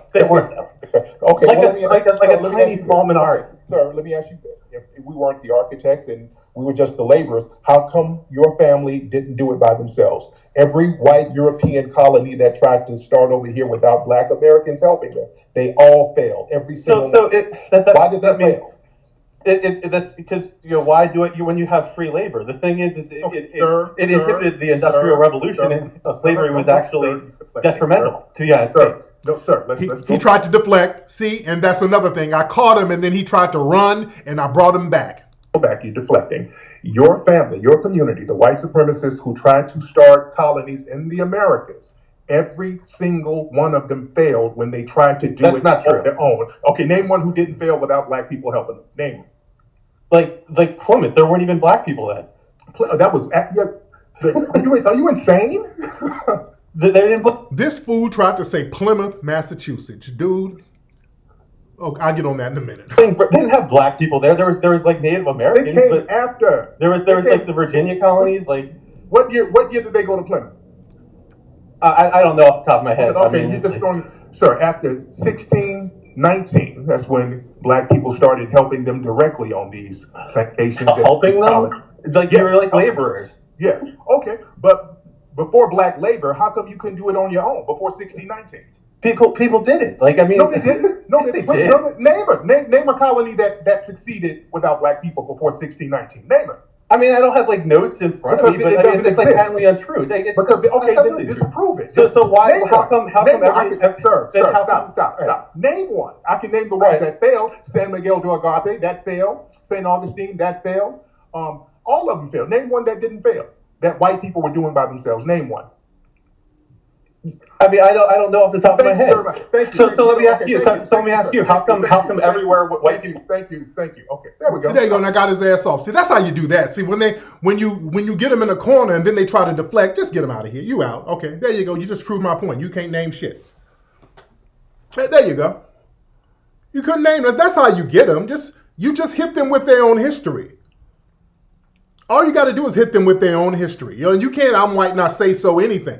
Just get into question mode and then hit them with their own history. If we were just picking cotton, well, you guys were just picking cotton. Well, damn it, if it was that easy, why didn't your family do it? If all we were doing is just picking cotton, and if it was just that inconsequential, why did your family fail in every single colony they tried to build? They cannot dispute that. No, we didn't. Okay, well, name one that didn't fail. Oh, yeah, that's what I thought. Just hit them with their own history, man. That's it. Just hit them with their own history. They know the truth. Yeah, Plymouth was after 1619. That was 1620 when they went up there, and they were up there starving. And those pilgrims had slaves too. Don't let them tell that lie. Pilgrims did have slaves. They did bring black people up there. The pilgrims almost died up there in 1620 when they went up there to Plymouth Rock. And they were being fueled by the economy in Jamestown. They were trading with each other because black people had already started to be a labor class out there in Jamestown. That's the only time they thrived. The only time the white supremacists thrived in this country or began to thrive is when black people were officially the labor class. Before that, they failed. They failed in 1526 when they tried to start a colony in South Carolina. They failed in Roanoke. They failed miserably. They failed down in St. Augustine. They failed in Jamestown. Remember, before 1619, these white supremacists almost died off. They were eating each other. They were reduced to cannibalism in Jamestown. They didn't know how to cultivate and create an agrarian society because they were from Europe. They weren't doing it over there. This is why we have to know history so we can shut these folks down.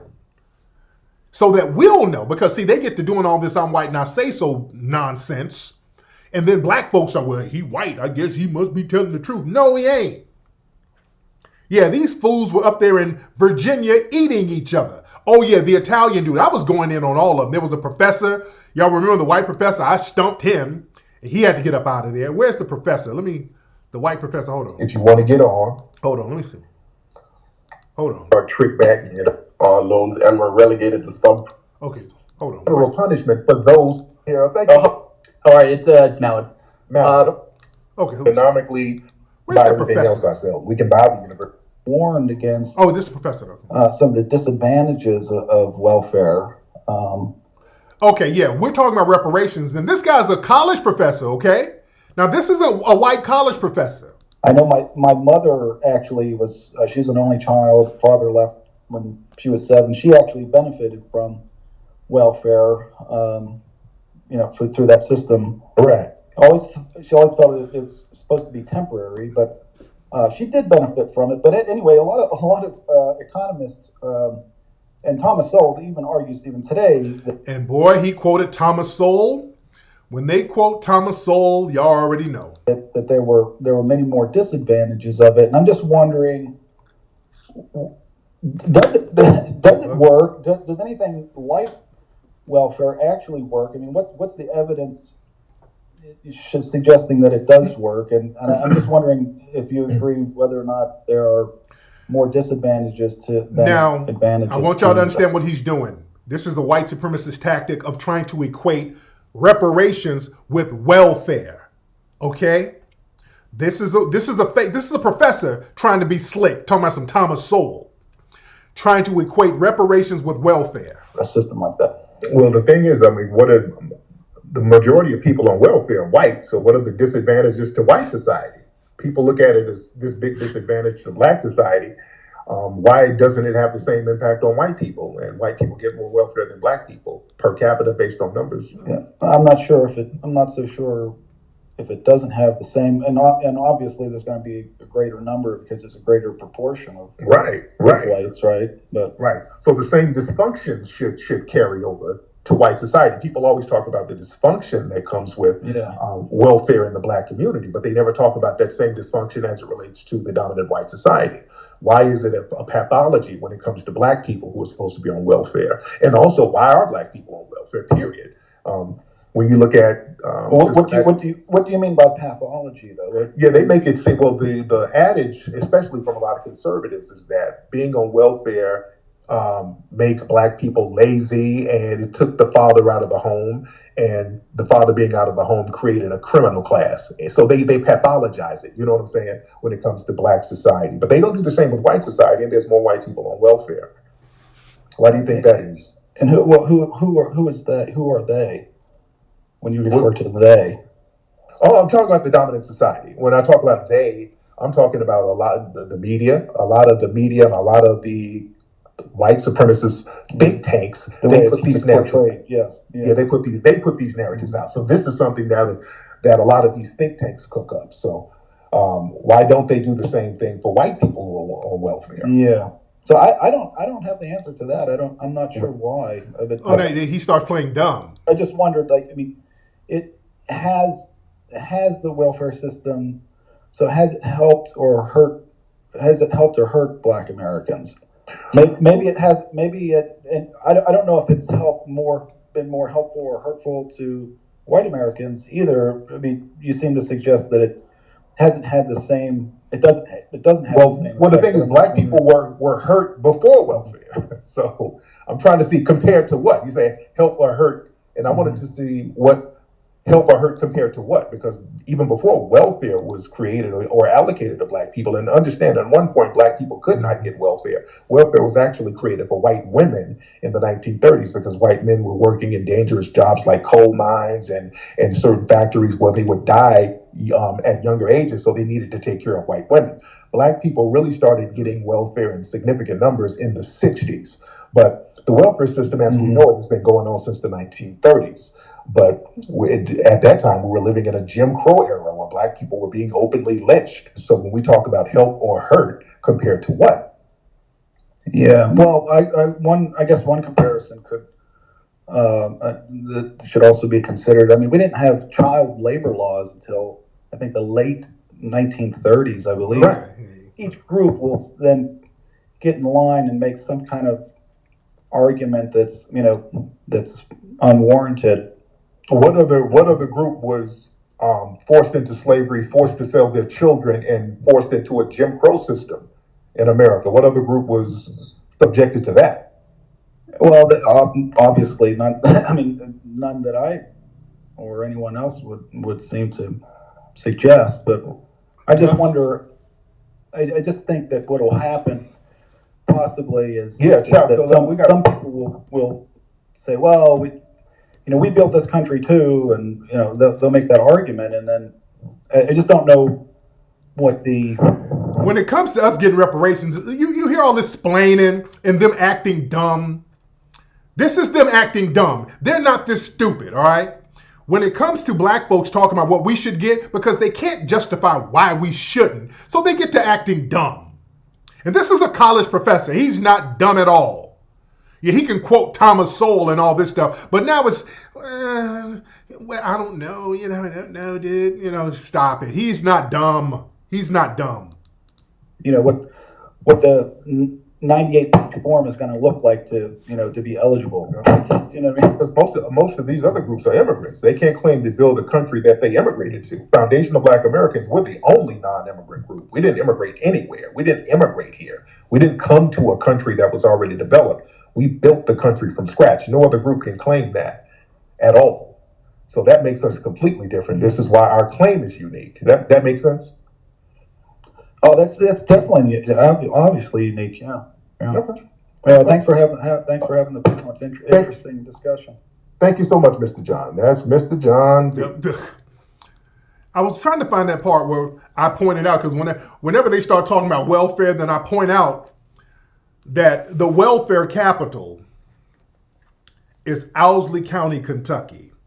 Don't start talking to black folks about no damn welfare. And the welfare capital is Owsley County, Kentucky, which is a county that's 98% white, and almost every single person there is on welfare. Don't tell me about no percentages of black people on welfare. You have a whole county of broke-ass white people in Owsley County, Kentucky, where everybody's on welfare. Why is that? Then you tell me why these people, and you got every privilege and benefit, why are they on welfare? And somebody said, hey, he's just a troll. Now, let's be very clear, because, see, when we debate these white supremacist suspects, and we stop them when they start trolling, we call them out for their trolling. But understand, I want black folks, don't be thrown off just because they're trolling. They start trolling as an out. That's their way to tap out. Just because a white supremacist suspect is trolling, that doesn't make them any less dangerous. Remember, the Klan, they got started by trolling. The Jim Crow era got started by them trolling, all right? Them throwing up the white supremacist okay signal is them trolling until people start getting killed. Let me find that it was an Italian dude. Let me get this Italian guy. He tried to play the whole my family came over from Italy, whoop-de-whoop, and hold on. What country are you from? I'm American. I live in the Northeast. Okay, that name Azeglio, is that Italian, Greek? What is that name? Yeah, Azeglio. It's Italian. Oh, okay. So what's on your mind? What do you think about the topic? Well, all right. When I just came into this maybe like 5 speakers ago, and there was a guy that you were engaging with, and you were really emphasizing the point of census and how that kind of ties into your whole idea here. So, I mean, I'll tell you about myself. I'm a blue-collar guy. My family didn't get to America until like 1915. Like we don't appear on any censuses before that. So I guess my question is like, I haven't really received any generational handouts or wealth. Nothing's been streamlined for me or made more available or cheaper because I'm white. I guess I just don't understand like why I would be on the hook for reparations. And Great question. When your family came over here from Italy, they may have had 5 cents or a quarter in their pocket, which I always hear the narrative. My family came over with 25 cents, but let me tell you something. They came over with $1 million worth of whiteness. They came over here to this country because they knew and they heard that whiteness means something and whiteness had something of value. And they came over here to a country that was built by my family for absolutely free. And your ancestors got that generational wealth and it was locked into white society. So it was a major come up for them. Don't matter how much money they had in their pocket. They came over here and they got benefits and goodies based on being white. White supremacy is a affirmative action program within itself. It's based on goodies, tangible set-asides, and privileges based on being born white or classified as white. And when your family came over here from Italy, they were also able to set up shop legitimately, and they were also able to set up an underground economy with the mafia, and their whiteness protected them from a lot of prosecution within the mafia.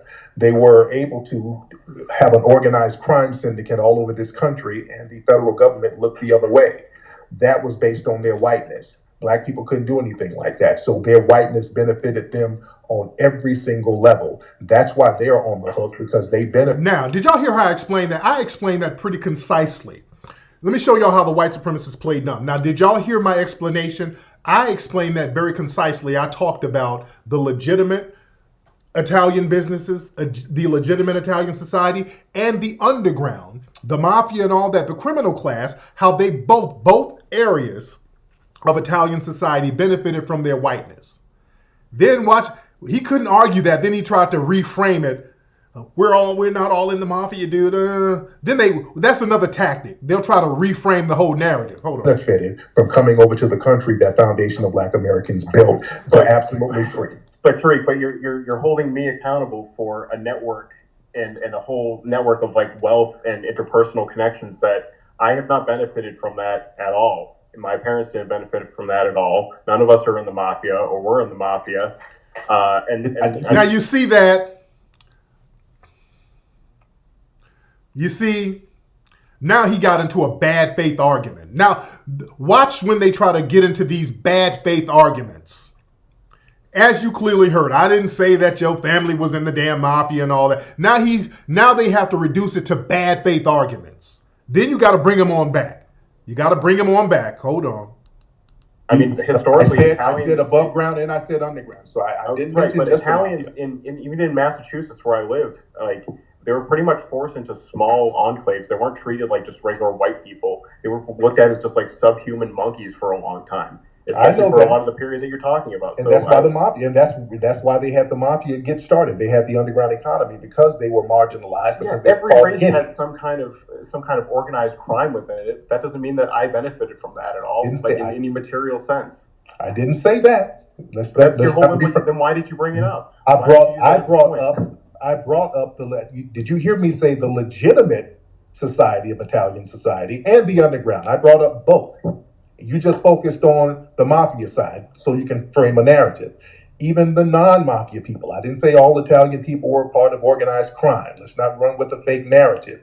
Even the legitimate businesses, they benefited. Even legitimate Italian society benefited from whiteness, and that whiteness passes down to you. All the secondary gains and benefits, it passes down to you to this day. You get the privileges and benefits of being white.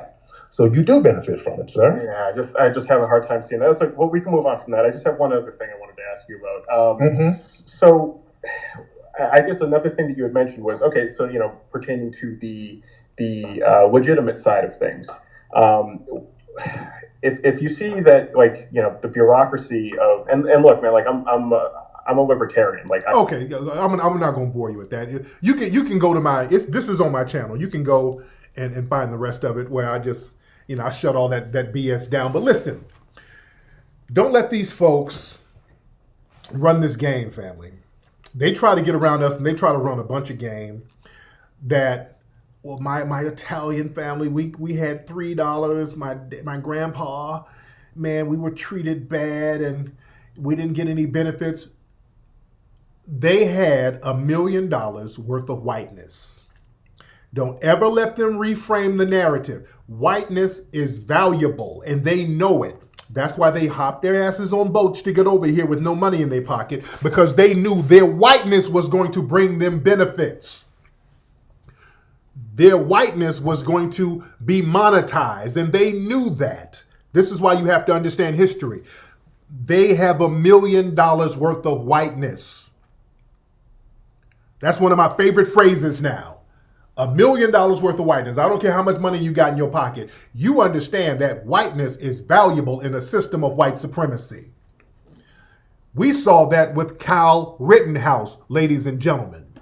Kyle Rittenhouse is a trailer trash hillbilly, but Kyle Rittenhouse had $1 million worth of whiteness. A black person couldn't pay for the judicial assistance that Kyle Rittenhouse received. There's no amount of money a black person can pay to get what Kyle Rittenhouse got in that damn courtroom. A black person couldn't pay $500 million to get what Kyle Rittenhouse got. Please understand, Kyle Rittenhouse had a whole courtroom act as his defense attorney. This man had a courtroom, a judge sit up here and say, you can't call the people you shot victims. You can come over here by me and pick out who the alternate jurors are going to be. You can come over here and testify and fake cry, and we're not going to call it out, and the white media is not going to call it out. You can sit up here and have your lawyer admit that you had a stolen gun, and we ain't going, and I'll toss it out. I'll toss the gun charge right on out. You can get on the stand and I won't allow them to bring in a video of you premeditating the murders. I won't let them bring that into court. I won't let them bring a video of you beating up women and beating up girls outside of the school. We won't even let that happen. I won't let them show images of you with the white supremacist group, the Proud Boys. I'm not going to let them bring that in. A black person couldn't pay for that type of legal assistance. Your whiteness can pay for that. Don't let them make you think that that whiteness ain't got no value. He had $1 million worth of whiteness.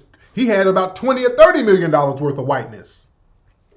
A black person couldn't pay for that. A black person couldn't pay for what Kyle Rittenhouse got at all. The Rittenhouse effect is real. And don't let them run with that, well, the Italians, we were marginalized just like you. Let me tell you something. There was a situation where they like to bring up how Italians got lynched down there in Louisiana. There was a mass lynching of Italians, but that was like a hazing process.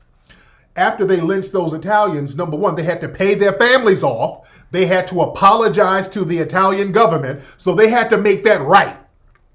Let's be very clear. They just went through a hazing process to bring them into whiteness, to get them on the white supremacist code. Let me tell you something, boy, Italians got all types of benefits based on their whiteness. I broke that down to the gentleman. They were able, when they were marginalized, they could start a criminal underground economy. And their whiteness helped the federal government look the other way. J. Edgar Hoover never even acknowledged the existence of the mafia. They were allowed to have crime families and build up wealth and resources through underground economies and fund the legitimate businesses with that underground money that helped Italian society. Let me tell you something, family. Do you know that Bank of America was started by Italian immigrants who some say were Italian gangsters? Giannini, I think that's the guy's name. A.J. Giannini, I want to say that's his name. He was an Italian immigrant up in the Bay Area. They had, some people said this guy was connected to the mafia. There were a lot of rumors that this guy was connected to the Sicilian mafia. Up there in San Francisco, in the Bay Area, the Italians couldn't get loans from the traditional banks, so he had the Bank of Italy where he would give loans to the Italians. There was an earthquake up there. He had all the money stashed somewhere so that the money, the vaults didn't get affected. So this guy was able to help rebuild San Francisco with some of that money from the Italians that he was getting from the Italian bank. He linked up with another banker here in Los Angeles. They formed Bank of America. The Bank of Italy became Bank of America. Okay? J.P. Giannini. A.P. Giannini, that's his name. I knew it was something like that. But an Italian immigrant who some believe was connected with the mafia. There's been a lot of rumors that this guy was connected to the mafia. This guy helped start, that's where Bank of America came from. Bank of America is the biggest bank franchise in the country right now. And his whiteness allowed him to do that. His whiteness allowed that Bank of Italy to grow into Bank of America. They weren't hindered. That's another thing. They were not hindered. They weren't hindered. They were able to use their underground economy and their above ground economy. And even though they were marginalized and hazed by the dominant society, their businesses were not sabotaged. Our banks, the freedmen's banks, we know what happened to our banks. We came out of slavery, had the freedmen's banks. We started stacking all of that money in those banks. The dominant white society was like, oh, hell no. These niggas are coming out of slavery and they're stacking money like that. So basically, they just took black people's money. White business owners, with the help of the government, they just fleeced the freedmen's bank. They just took the black folks' money. That's why black folks are real funny style about putting their money out. We start putting our money in mattresses and all that old stuff. They just took our money out the freedmen's bank and said, hey, man, shit happens. They sabotaged us. So don't ever let them try to compare themselves to us. They weren't sabotaged, man. They did not get sabotaged. All of these other groups, their businesses are not sabotaged. You understand? So yeah, we're not going to let them compare themselves to us. Yeah, y'all didn't have your Black Wall Street. See, our Black Wall Street got burned down and bombed. Yours wasn't. Every time we get to building something, they find a way to sabotage it and burn it down. Even to this day, guys. But when we look at history, it's always some funny style stuff. Whenever we get something popping, they didn't send somebody in to sabotage us. Family, do y'all know out here in Los Angeles, speaking of LA, there was a brother named John Dolphin.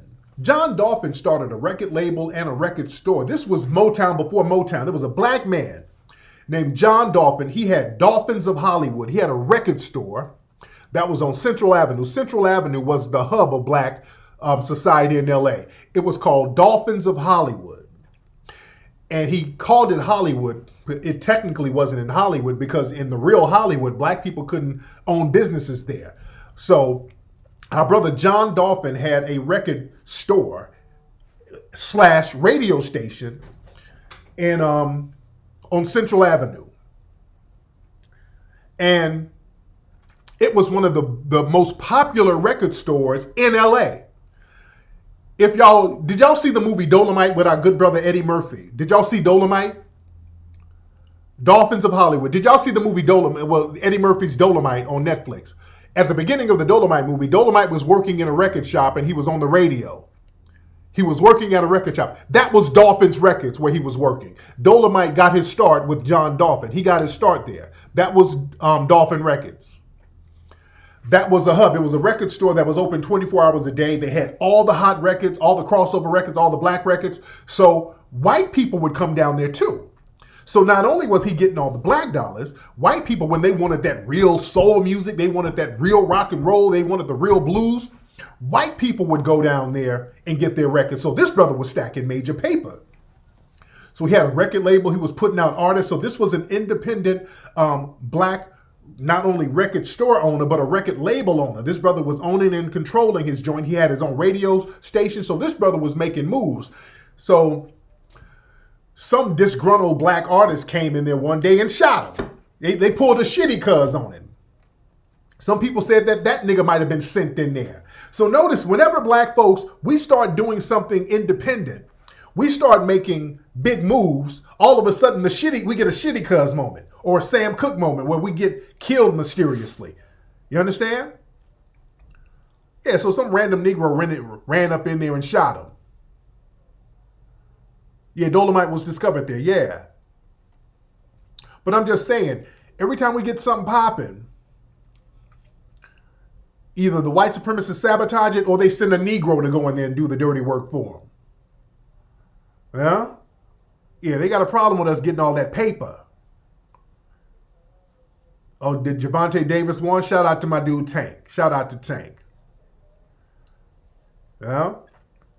This is why we got to understand history. We got to know who we are. We got to understand history. We got to know who we are. What's my wife doing? My wife was trying to come in here. All right, look, I've been on here for a long time. Look, guys, go to Amazon right now, ladies and gentlemen. If you don't have this book, man, this is a phenomenal book.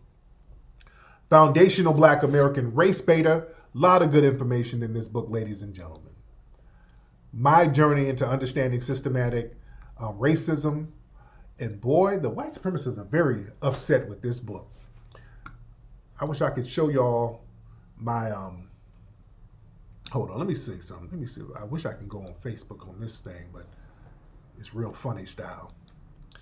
I want to show my Facebook feed. Well, the white supremacists are just very upset with this book. They are extremely upset with this book, ladies and gentlemen. The white supremacists are pissed because of this book. Let me try to show y'all something real quick on my Facebook feed. Boy, they are so damn pissed off. Hold on. Let me show y'all some of the hate responses I got on my Facebook page. Hold on one second. Let me see something if y'all can see it. Hold on. This it? Oh, damn, I got a lot of comments. Okay. Oh boy, they're so mad. Look at this. Okay. Okay. I got, boy. Wait. Hold on. Let me pull something else up. Hold on. Let me show y'all just some of the stuff that I'm getting from these folks. Let me show y'all some of the hate responses I'm getting. Where is it? Okay, where the hell is it? Okay, that ain't it. Okay, that's not what I'm looking for. Okay, I don't want that. I'm not looking for that at all. Hold on. Okay, I'm having some. Y'all bear with me one second. Let me see if I can pull it up. Where am I? Oh, here it is. Okay. Here it is. Okay. Okay, here it is. I put this, where is it? This is the Amazon link to the book, #1 new release. My Irish peasant ancestry isn't interested in listening to your ancestral grievances. Why is this racist dude showing up on my feed? Oh, they're just so pissed off. It's like 800, damn near 900 comments of white supremacist hate. Racism is a scab on our history. It will never heal by picking it. Oh, listen to these white supremacists. Oh, God. Is he finally admitting he's a race baiter? Oh, why are you picking the scab of racism? Oh, God, shut up. Yeah, I'm calling it out. Y'all not going to shut me up. You don't get to practice white supremacy and then we ain't supposed to say something about it. No, it doesn't work like that. No, it doesn't work like that. No, you don't get to practice vile anti-black racism and then we're supposed to sit up and not say nothing and just accept it. No, thank you. No, thank you at all. Yeah, you're picking a scab. That's why they all listen. They listen because they know I'm telling the truth. That's why whenever I do my lives, they tune right in. They know what the truth is. That's why they monitor my ass. Yeah, you're going to get the truth over here. We ain't playing the lie game. I'm not one of these scared niggas. We send them here lying and playing games with these white supremacists. I got babies, man. I got kids. About to send my kids to the wolves by playing games with y'all. Anyway, man, go get the book, Foundational Black American Race Beta, the best book on understanding systematic racism and history. Very good book, family. Let me get out of here, man. We had a great conversation tonight. Thank you all for tuning in. Much love and much respect. We're going to have, and subscribe. If you have not subscribed, subscribe to the channel, ladies and gentlemen. We're going to have more autographed copies. We sold out of the autographed copies of the book on officialfba.com. We sold completely out. We will have more autographed copies in a week or so y'all stay tuned. But for the time being, you guys can go to Amazon and get your books right now. And I'm a holla. Y'all have a good